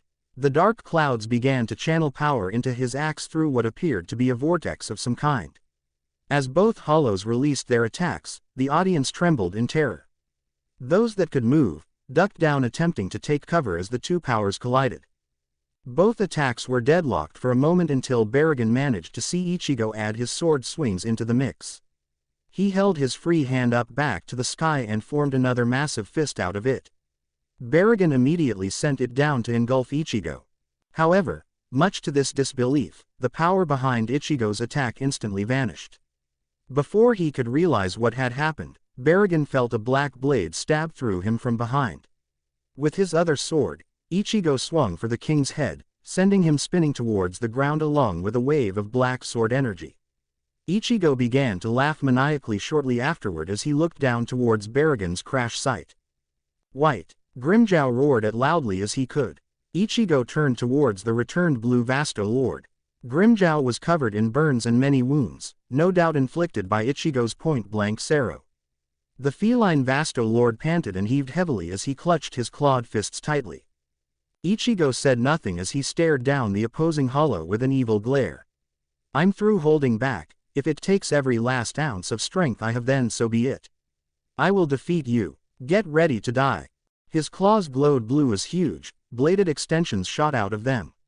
It wasn't much different than what he had taught Mainoli. Ichigo watched him cautiously as Grimmjow reared both arms back. "Let's see if you can stop this." Swinging both arms forward, Grimmjow's huge claw extensions carved through the air. Their speed was so intense that it caused a high-pitched grinding sound as if he was cutting through the spiritual energy in the air. Ichigo countered with two slashes from his black swords, both of which managed to intersect into a massive X-shaped arc. Much to his surprise, Grimmjow's claws cut through them and came straight for him. Ichigo held up both blades to block the claws, which impacted with extreme force. Sparks visibly flew off his blades as Ichigo tried to push Grimmjow back. Then, much to his disbelief, Grimmjow straightened his claws into one direction, firing all of them into one concentrated arrow. As it blasted into him, Ichigo immediately felt a clawed swipe from behind, sending him crashing into the ground. He managed to land on his feet, and quickly rebounded off the ground as he flew back towards Grimmjow. The blue beast spun a wild kick at him, sending Ichigo barreling into a wall. Grimmjow's successful attacks were short-lived as his enemy immediately came back for more. With all the agility he could muster, Grimmjow tried to fake Ichigo out as he flew in for a clash. At the last second he spun behind the orange-haired hollow and tried to kick him. Unfortunately for him, Ichigo managed to catch his foot. With his other one he kicked up and attempted to backflip away. He wasn't even mid-flip before Ichigo slashed his side and kicked him higher into the air. Ichigo charged another arrow between his horns as Grimmjow continued to fly upward. He barely managed to recover in time to fire two of his own arrows down at Ichigo's. Despite the power of Ichigo's special arrow, Grimmjow managed to halt it long enough to get out of its way. The blinding light gave him a moment of opportunity as he dove back down towards his foe. With his elbow braced, a huge blue extension came out of his blade. Much to his excitement, it managed to hit Ichigo, but the other hollow's blade also hit him. The two carved against each other with a powerful slash, bolting towards opposite ends of the arena again. Grimmjow panted heavily as he looked down to see blood gushing from his freshly inflicted wound. Ichigo had actually used both blades against him. Grimmjow barely managed to catch his breath as blood continued to pour from his wounds. Much to his relief, his attack appeared to have done some damage to Ichigo as well. Although at this point he was starting to doubt his former attack was worth the damage he had just endured. His wounds slowly began to heal as Ichigo stood there completely stoic. Grimmjow glared at him hatefully. "What are you waiting for? Come and get me." Before he could even finish his shout, Ichigo had impaled him against the wall with one of his swords. He wasted no time pulling it out as he turned towards an incoming Baragon. The Mad King was definitely a sight to see. His entire body was radiating pure power. The king used both hands as he swung his axe down towards Ichigo at unbelievable speed. During this time, Grimmjow slid down the wall and felt his vision darkening as the two hollows continued fighting each other. The young Vasto Lord shook with anger as he managed to stand up. "You both think you've defeated me. My life won't end like this." Both Ichigo and Baragon both looked down just in time to see a blue blur launch towards them. With both arms extended, Grimmjow cut both foes flying between them. He blinked around the two of them at impossible speeds as he fought with the last of his strength. He managed to inflict several critical attacks against Baragon as he repeatedly clawed the king like a mad beast. After enduring a great deal of damage, Baragon finally managed to brute force him to the ground with a powerful swing of his axe. During his moment of distraction, Baragon was unable to avoid Ichigo's swords, which both impaled him. Despite his predicament, Baragon brought his axe down, attempting to decapitate Ichigo, whose swords were indisposed. Expecting this reaction, Ichigo pulled back both swords and kicked Baragon with his legs. A furious blue flash added a combo as Grimmjow swept a downward claw, embedding Baragon into the ground below. Turning back towards Ichigo, he held out both arms again. This time claws and elbow extensions formed. They swung at Ichigo with even more force than last time. Ichigo had no choice but to block them with his swords, which is exactly what Grimmjow wanted. He pulled back one claw and spun around in an opposite twirl, managing to impale Ichigo from behind with it. Seizing his opportunity, Grimmjow flew in closer. Thinking fast, Ichigo jabbed both blades through the nearest claw and sliced through the entire thing as Grimmjow got closer. Desperate to keep his swords busy, Grimmjow focused the remaining four of his free hand around him. Despite his best efforts, Ichigo continued to cut through them. Finally within range, Grimmjow hooked his arm across, attempting to slice Ichigo's midsection. Ichigo narrowly managed to rip his swords out in time as he parried the bladed extension. The claws sticking through Ichigo's back quickly shattered as his black spiritual energy amplified. Bringing up his other arm, Grimmjow furiously tried to push back. Both were interlocked for a moment, before Ichigo pulled one blade back and attempted to impale the blue-haired hollow. Luckily, Grimmjow was fast enough to move one of his blades to misdirect it. Now, with each having one interlocked arm and one free, they pushed hard whilst simultaneously slashing with the other. Grimmjow's nimble movements allowed him to avoid the one sword, but he knew he couldn't outlast Ichigo in a strength battle. Before either foe could break the deadlock, an eruption of purplish-black energy flew at them. They each raised their interlocked blades to stop Baragon's smashing axe. Ichigo looked between the two of them and growled, "You can never be stronger." Before he knew what was happening, Grimmjow felt himself being flaked off as Ichigo swung both sword arms as hard as possible at Baragon. The crowd gasped as it disarmed the king, sending his axe into the ground. "You can never be faster," Ichigo continued as he appeared behind Grimmjow with a sonito. He delivered a deadly slash across Grimmjow's chest, immediately following up with a high kick. Grimmjow went flying into the air shortly thereafter.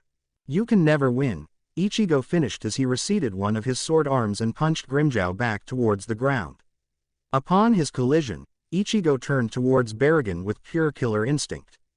The king tried to recover his axe, but was unable to as Ichigo grabbed it first. Baragon stood there with disbelief as Ichigo grinned cruelly at him. "I am the king. Damn you, you will not defeat me," Baragon proclaimed as he attempted to grab Ichigo's arms. Realizing his mistake too late, Baragon saw Ichigo charge another Sero between his horns. He attempted to let go, but quickly found himself impaled against a wall by his own axe. "I already have," Ichigo said as he fired his Sero at the pinned king.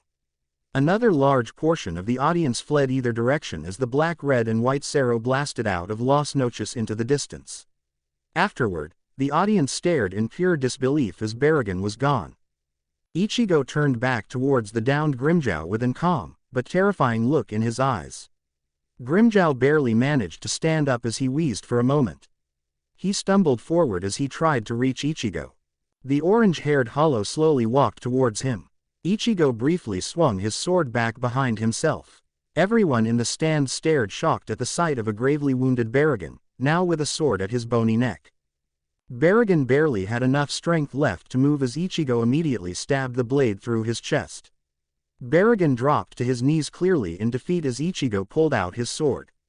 The orange-haired hollow receded his remaining blade and looked at both of his defeated enemies. Grimmjow tried his best to charge again, but tripped halfway and fell to his knees as well. Both he and Baragon each felt Ichigo grab them by their throats. The victorious hollow held both off the ground as he examined the fearful, recovering crowd.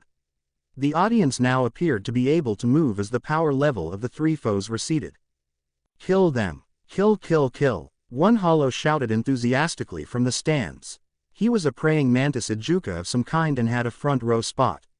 The audience quickly joined in on his chanting, all wanting white to finish the job.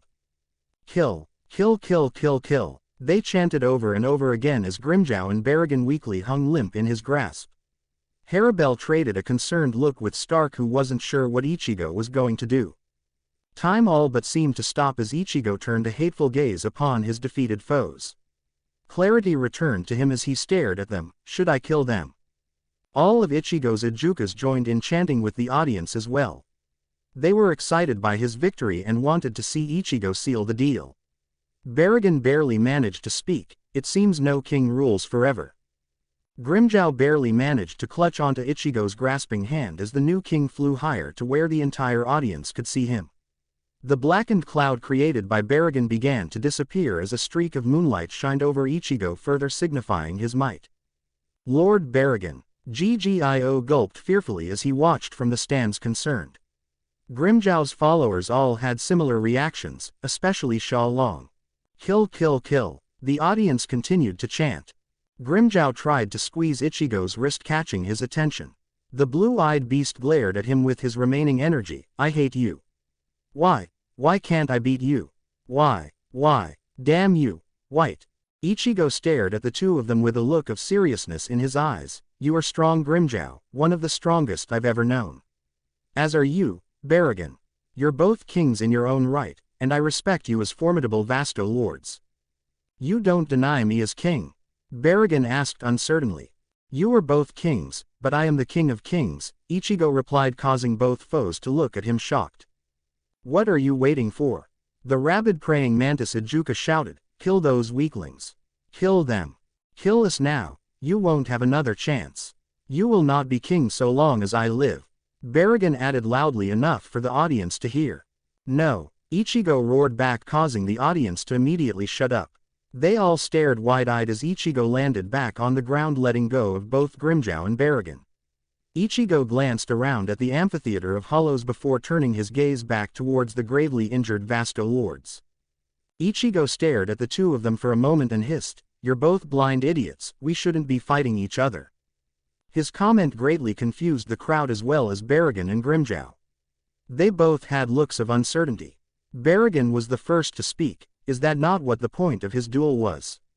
To decide the kingship of all our kind. That was the point of this. I have considered killing both of you, but that would be a waste. Gathered here in this palace are all of the strongest hollows in existence. We need to unite with one another. Our real enemies are those that hunt and kill our kind. They sit in their precious little soul society, passing judgment on us for existing. Their arrogance makes my blood boil. How long will it be before they come here to declare war against our kind? I've seen Shinigami captains cut waves of hollows down like nothing. They do not fear us. They believe we are weak, scattered, and broken.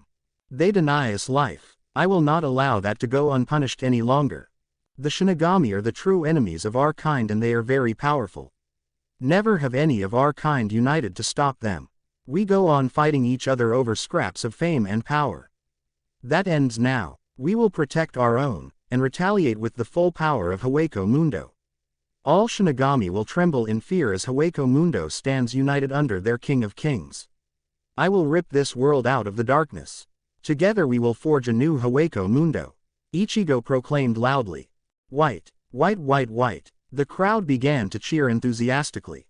Ichigo extended his hands down towards Grimjow and Berrigan, both of which could barely believe the gesture. Berrigan seemed somewhat impressed by his declaration of war. I had no idea you hated Shinigami so much. I loathe their kind as well.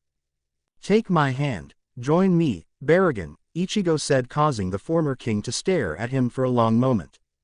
Berrigan simply cackled weakly. Never in all these years did I anticipate this, a hollow greater than myself succeeding where I failed. Much to the audience's disbelief, Berrigan accepted Ichigo's hand. The orange-haired hollow pulled Berrigan up and nodded approvingly. I'm glad we have an understanding. You know, I tried what you're doing once, a long time ago.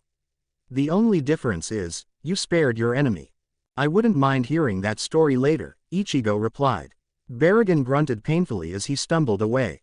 Ggio and several of his elite guards quickly jumped down to support him from falling again. They all glanced over at Ichigo, surprised by his action more than anyone else. Ggio slowly approached and quickly announced to the audience, "All hail the High King White." Shortly afterward he bowed his head at Ichigo before leaving to go help Baragon. Grimmjow weakly sat up and glared at Ichigo distrustfully. "Why are you sparing me? I don't want your pity. Just kill me, I will not endure your mercy again. No matter how hard I worked, all of it means nothing. I can never surpass you." Ichigo extended his hand again. "Power means nothing without purpose. That's why you lost. You have no purpose, Grimmjow. Even with all the power in the world, you'll never quench the emptiness without a heart." "A heart?" Grimmjow asked uncertainly. From the stands, Ulquiorra watched intently. He was deeply inspired by Ichigo's actions, but did not visibly show it. "We'll find it together, all of us, as friends," Ichigo said distantly. The word echoed in his head over and over again, "Friends. What? I don't understand." "Grimmjow needs motivation," Ichigo spoke to the crowd. They immediately began to chant, "Grimmjow, Grimmjow, Grimmjow." The former panther couldn't describe the unusual feeling swelling in the pit of his stomach. He was deeply moved for some reason by Ichigo's words. Finally, giving in to the crowd's chanting, he reached up and grabbed Ichigo's hand. The two hollows stared into each other's eyes for a brief moment. The blue-haired beast couldn't help but smile. "Friends." The crowd exploded into cheers as Grimmjow held up Ichigo's arm. "Bow to the King of Kings. White." Many in the audience jumped down out of the stands and came to get a closer look. Normally an Ijuka wouldn't be reckless enough to approach a Vasto lord, but the crowd was too excited to care as they gathered around the duo. Grimmjow looked around. "Where'd Baragon go?" "I'm right here," the former king announced as he approached Ichigo. Stark, Harabel, Lilinet, and Ulquiorra all swiftly landed there as well. The 5 Ijuka girls managed to catch up shortly thereafter. "So, White, what should we do about the Shinigami?" Baragon asked with an evident curiosity in his voice. "We're going to train a new army," Ichigo replied as he looked over the crowd. The praying mantis Ijuka was the first to come forth as he bowed briefly. "Allow me to be the first volunteer for your new army, White." "Who are you?" Ichigo asked the praying mantis, interested. "Neutra Gilga," the hollow answered, beaming with eagerness to prove himself. An unusual tentacle-like Ijuka was quick to move forth as well. "If you're seeking the best, then I believe I should introduce myself."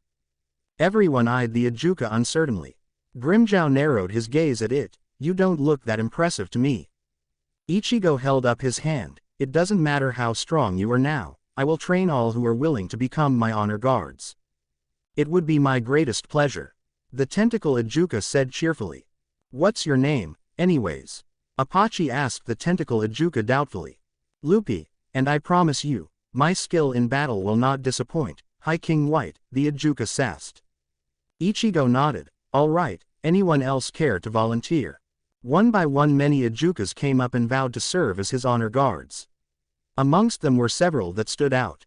A colorful butterfly-like Ijuka with strange plant features spoke with adoration. "I'm Zale, and I would be honored to be whatever you want me to be." "Good to know," Ichigo nodded. "Anything," the Ijuka added for emphasis. The orange-haired king nodded. "I'll keep that in mind." A multiple-eyed fiendish-looking Ijuka with some type of pink body was another one that stood out. It closed its eyes and bowed respectfully. "You are without equal, my king. I, Zamari, would be honored to serve." After the brief influx of hollows declaring loyalty, Ichigo turned towards his companions. Harabel had a gleaming look in her eyes. It was one he had never seen before. She seemed to be impressed and pleased. She waved her hand, catching the nearby hollow's attention. "I would like to speak with White alone now. Stop standing around and get this palace repaired," Baragon commanded as he got the crowd to scatter and go to work. Afterward, he glanced back at Ichigo. "Come find me in the main tower later, and we will discuss strategy." Without another word, Baragon left, followed by his entourage of Ijukas. Grimmjow's followers had finally made their way through the crowd and gathered around. Long looked at Grimjow surprised. Never in my wildest imaginations could I have foreseen Grimjow swallowing his pride. White's words must truly resonate with him. Well, I'm going to get some rest. I guess I'll join you two in that tower meeting later, Grimjow said as he began to walk away. Before he got too far, he glanced back at Ichigo with a small grin. I guess you really are the king, haha. No, the High King. Ulquiorra watched all of the different hollows offering their praise or adoration for Ichigo's remarkable feat at uniting the Vasto Lords. He examined the retreating Grimjow and Baragon closely. For White to have reached them, he truly does want to help other hollows. This feeling, what is it? Upon looking up at the moon and back down at Ichigo, Ulquiorra felt a strange feeling. I feel less despair whenever he is around. It's as if I can see for the first time. What does the future hold for us? Noticing his stares, Ichigo made eye contact with Ulquiorra. Their locked gazes were like a moment frozen in time. It was almost narcotic. Ulquiorra couldn't look away. It was hard for him to understand why Ichigo was this way.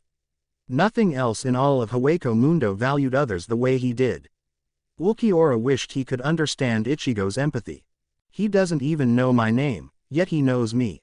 A being of darkness, enthralled by his guiding light. He is more than a king amongst hollows, he is a light in our darkness. Ulquiorra thought deeply. He was drawn from his thoughts when Ichigo placed a hand on his shoulder. Thanks for standing back. I know it's difficult to do nothing sometimes. I am grateful for your loyalty. I only wish I knew your name. Ulquiorra stared at him, sadly not sure how to react to his comment. One day though, Ichigo said distantly. Haribel quickly interrupted their moment shortly afterward. If you're done staring at him, I would like to talk to you. The dark-haired, mouthless hollow gave Haribel a disapproving glare for interrupting Ichigo. Sure thing, Haribel, speak your mind, Ichigo replied. The blonde looked at Ichigo and back towards the dissipating crowd with a deep expression. I didn't think it was possible for one hollow to unite so many under him. I'm shocked you spared Baragon, but I respect you for doing it. He may be an arrogant fiend, but Baragon's help will be invaluable if you truly wish to fight the Soul Society. You're wiser than I gave you credit for. Hey, so, what are we supposed to do now? Stark interrupted curiously as he looked around. Ichigo shrugged. Go find yourselves a nice little den, I suppose. I'll come find you if I require your presence. Feel free to come to me if you need anything. Okay, a nap sounds really good right about now, Stark yawned. Lilynette put her hands on her hips. Stark, Ichigo just became king and you want to go to sleep. How are you not excited? I'm so pumped right now. Alright, well, go explore or something, Stark replied. As he began to walk away, he looked at Ichigo. Whenever you have some free time, I'd like to talk to you about some stuff. We can talk now if you want, Ichigo said. Stark shook his head. I'd rather get some rest first, but later, and in private. Alright, take it easy then, Ichigo chuckled. Lilynette sighed as Stark made his way towards the nearest place to sleep in comfort. She looked at Ichigo excitedly. I'm going to check out Las Noches. There's so much to do, I bet. This place is huge. After she left, Apache was quick to speak up. Hey, you wanna go see what the royal quarters look like? That's awfully bold of you, Sung Sun giggled. The deer gawked at her. Don't go spinning this all weird, you snake. Well, I do happen to be a snake, thank you very much, Sung Sun laughed. Mila Rose joined in amusedly. This Apache hollow just loves to state the obvious, doesn't she? Before Apache could mouth a retort, Ichigo spoke up. All of you should probably go find yourselves a room. Of course, Your Majesty. Sung Sun half giggled as she tested out the new title. Lolly scoffed at the snake. Yeah, go slither away. Ichigo probably wants to talk to us in private anyways. You girls too, Ichigo said as he looked over the rest of his companions. After they begrudgingly followed Lilynette's path towards the inner palace, Ichigo turned towards Haribel. I hope I can count on you to help me train the lesser hollows. You're better at helping others than most. Of course, White, we'll discuss this later at the meeting. I am going to make sure they don't get into any trouble. Ichigo nodded and watched as Haribel left without another word. After she was gone, this left only Ulquiorra.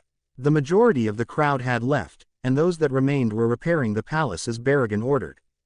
Ulquiorra looked at Ichigo and pointed towards the moon. Ichigo was unsure of what to make of it until the winged Vastolord flew up. He must want me to follow him, Ichigo thought as he followed Ulquiorra. The mouthless hollow flew higher into the sky and landed on one of Las Noches' colossal tower tops. Ichigo landed behind him and cocked his head in confusion.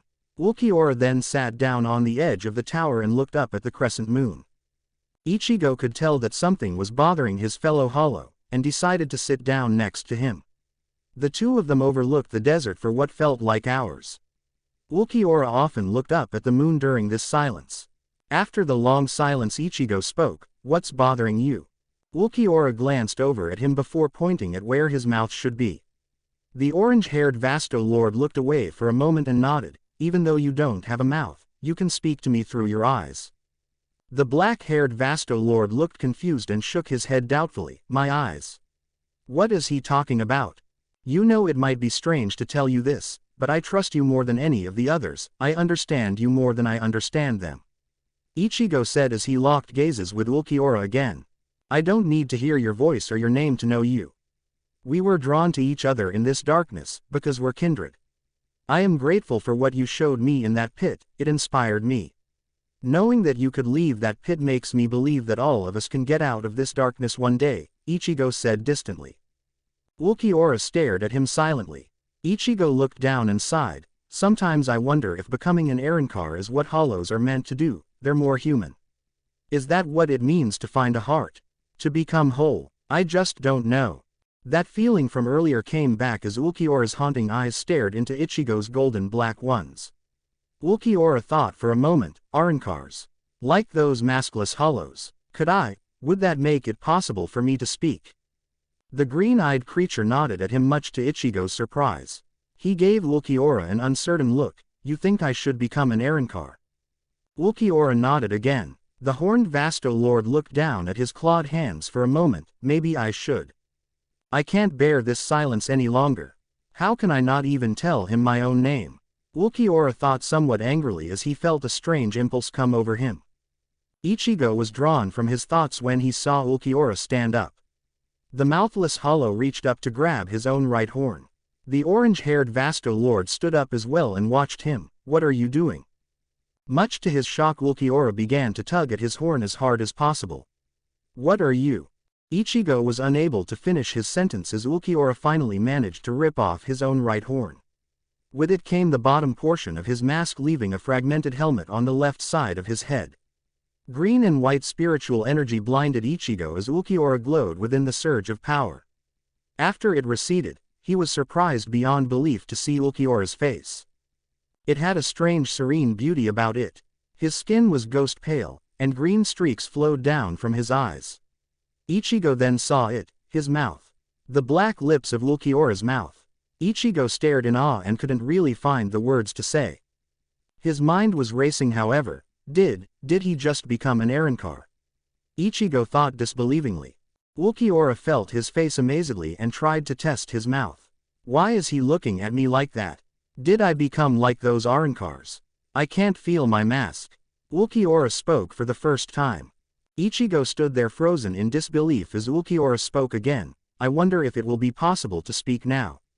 White deserves to know my name." "You are speaking," Ichigo finally replied.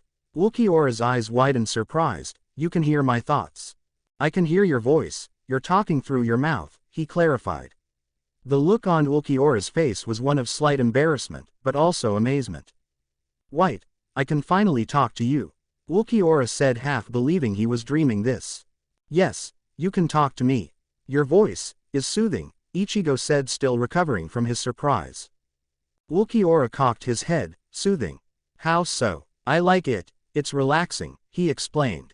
The black-haired Arrancar stared at him without much emotion, but his eyes were lit up with eagerness as he nervously spoke up again. "My name is Ulquiorra." "Ulquiorra." Ichigo tested the name. Hearing Ichigo say his name for the first time caused the Arrancar to tense up.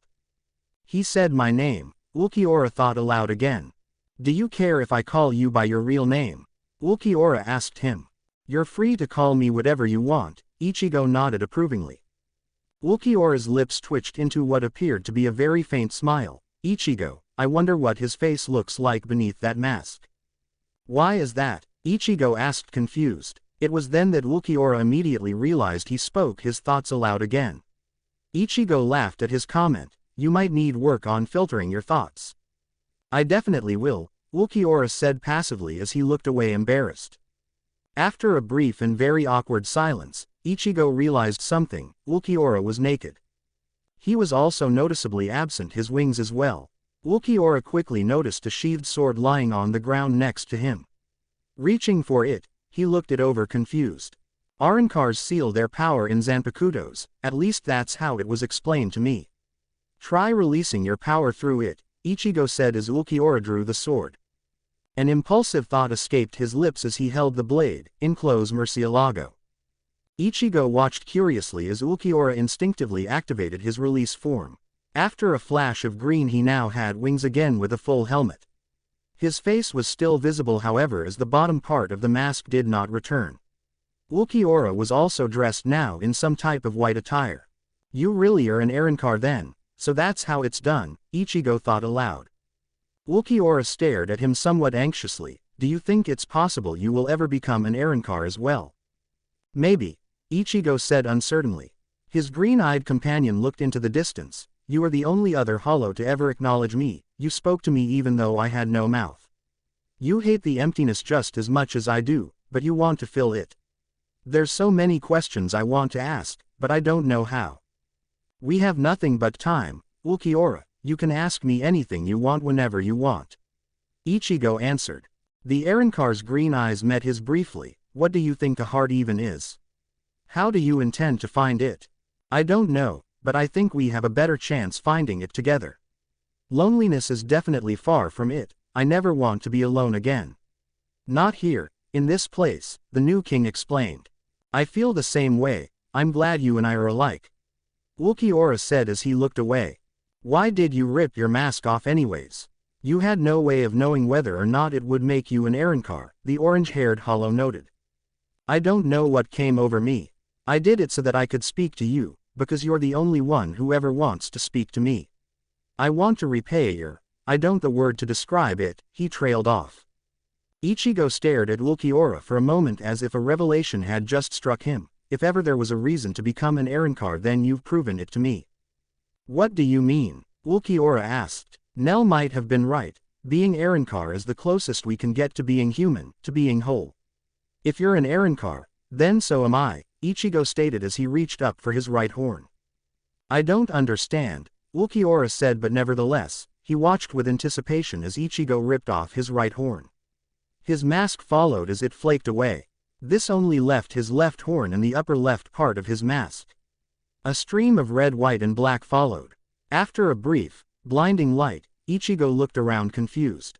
Did it work? He asked Ulquiorra. The green-eyed Arrancar stared at him without saying a word. Ichigo slowly walked towards Ulquiorra, but soon stopped as Ulquiorra reached for his face.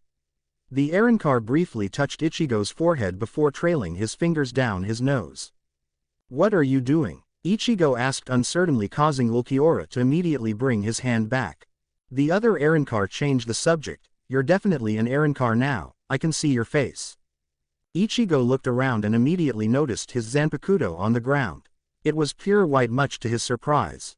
He looked at it curiously as he reached down to pick his new weapon up. He briefly traded a look with Ulquiorra before drawing the blade. Similar to Ulquiorra, he already seemed to know the command to release his power, Protect Zangetsu. After a tremendous torrent of power, Ichigo was now in a very similar form as before. However, this time his skin was more visible down his chest as the armor was no longer there. In his hands he wielded two swords which were very similar in appearance to his former ones. Instead of armor down his legs, he had some type of strange tattered black garment greatly resembling a Shinigami's. The markings on his chest were the same, as was his hollow hole. Ichigo couldn't help but notice the unusual red hair around his ankles and wrists as well, but decided to overlook it as he felt his mask. It was exactly the same as his Vasto Lord form's mask. He glanced over at Ulquiorra anxiously. Well, how does it look? Interesting, Ulquiorra replied as he looked down at the unusual garment on Ichigo's waist. You look better than I expected. You're a perfect Arankar, a third voice sounded out of nowhere. Both Ichigo and Ulquiorra's gazes shot towards the source and immediately went wide-eyed at the sight of a Shinigami captain. They both recognized him by his glasses and brown hair and each traded looks of concern with one another. The Shinigami held his hands up calmly. Relax, Ichigo Kurosaki. I'm not your enemy. Correct me if I'm wrong, but aren't you one of those Shinigami captains that attacked me in the world of the living? How the hell did you get here? Now, you mustn't jump to conclusions. I never once raised my blade against you if you recall. I came here to talk, that's it, the man explained. What's your name, Shinigami? How did you get here? Ichigo demanded again. The man pushed up his glasses and smiled in an almost eerie way. My name is Sosuke Aizen, captain of Squad 5 in the Soul Society and lead investigator in the hunt for you. Before you jump to conclusions, I assure you that I am alone here. Stop wasting my time and give me answers, Ichigo commanded. The captain sighed. I'm one of the few select individuals amongst the Soul Society capable of opening a Garganta. It isn't a widely taught secret, for obvious reasons you can imagine. I saw your battle against Baragon, and some other hollow, quite impressive.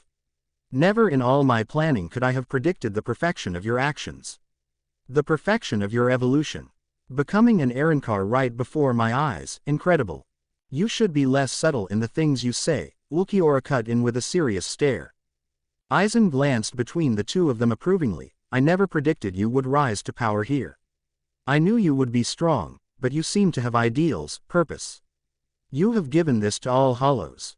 That is remarkable, and now that you are an Arankar, you have far exceeded my wildest hopes. Stop talking in circles. What do you want, Shinigami? If it's some kind of peace offering I'll cut you down right now, Ichigo growled. I want what you want, Ichigo Kurosaki, to see the Soul Society crumble. To kill the Soul King, Aizen clarified. Ichigo didn't seem convinced. Somehow I doubt that. Do you think I'm stupid? No, you're very insightful, and you're a serious threat to the Soul Society. That being said, they have been preparing for war with Hueco Mundo. I am offering you a chance to strike first, before they do. I can open the door to the Seraiti and let you straight into the Soul Society itself. Why in the world would you do that? What makes you think I have any desire to go there? Ichigo scowled. Aizen grinned. There's a certain item that I wish to acquire there. It's called the Hogyoku. If you help me retrieve it, then I will help you. What help could you possibly offer? Ulquiorra asked. The man grinned wickedly. I could use the Hogyoku's power to transform your entire army into Arankars. Think for a moment. They would no longer need to feed off one another, and they could be like you too, more human. Is that such a bad deal? Where do you fit in helping us do this? What's stopping you from acquiring this Hogyoku if you're able to infiltrate the heart of Hueco Mundo unnoticed? Ichigo demanded. Very astute observation, Ichigo. You see, it's currently hidden somewhere. In Rukia Kuchiki to be precise. She's the girl you took hostage during our last encounter. I cannot retrieve it without blowing my cover. I am powerful, but not enough to strip it from her in front of the other captains. She typically spends her time amongst them, Aizen explained. That sounds like a rather convenient excuse. Ichigo shook his head. Aizen stared at him for a moment. Well, truthfully, I want you to help me so that I can inflict psychological damage to my former colleagues when they realize you and I are allies. That's probably the first honest thing you've said, Ichigo chuckled. The Shinigami joined him in a quick laugh. Nevertheless, you and I could benefit greatly from each other's help. This is my extension of friendship. What is this Hogyoku exactly? Ichigo delved further on the topic. It is an ascended relic of remarkable power capable of many things. In particular, I am interested in its ability to turn hollows into Arankars, the Shinigami captain stated. Why does such a thing exist in the Soul Society? Ichigo questioned. Aizen shrugged. Well, a former captain named Kazuki Urahara created it. I want to use it to help empower you and your kind. All I want in return is your help in destroying the Soul King. It's a win-win situation for you. Ichigo thought for a moment. If I help you get this Hogyoku, what then? You intend to live here amongst us? Well, myself and two of my partners in crime, Aizen replied. After trading a brief nod with Ulquiorra, Ichigo spoke again. Very well, but let's get one thing straight, Shinigami. You're not in charge of my hollows. Got that? Also, if this turns out to be some kind of trap, I will murder every last one of you in the Soul Society. Then it's a deal. Aizen smiled as he held up his hand. Ichigo stared at it uncertainly, but finally decided to grasp it. He squeezed as tightly as possible, immediately catching Aizen off guard. With fury in his eyes, Ichigo whispered darkly, "Don't betray me, Shinigami." After a brief moment, which felt like an eternity to Aizen, Ichigo released his grip, causing the man to rub his hand, which had gone numb. Aizen smiled at his decision. "I'm surprised you agreed to this so easily, but I am thankful you can see reason. You're definitely a better leader than Baragon. The Hollows here respect you, as do I. Your trust in me will not go unrewarded. When do we leave?" Ichigo changed the subject. The Shinigami captain smiled at his question. "As soon as possible. You're free to bring any allies you wish, though I only need you there. Ulquiorra and I will go. This won't take long, I hope?" Ichigo questioned. "A day at the most." Aizen nodded. "Let's go then." Ichigo nodded. As he and Ulquiorra cautiously followed the strange Shinigami, Ichigo looked down deep in thought. "I should find Nell when I get back. Maybe news of my victory has reached her. I wonder what she would think about this Aizen guy wanting to create Arancars with this Hogyoku." Thank you for watching. If you enjoyed the video, be sure to like, comment and subscribe, as well as checking out the author on fanfiction.net.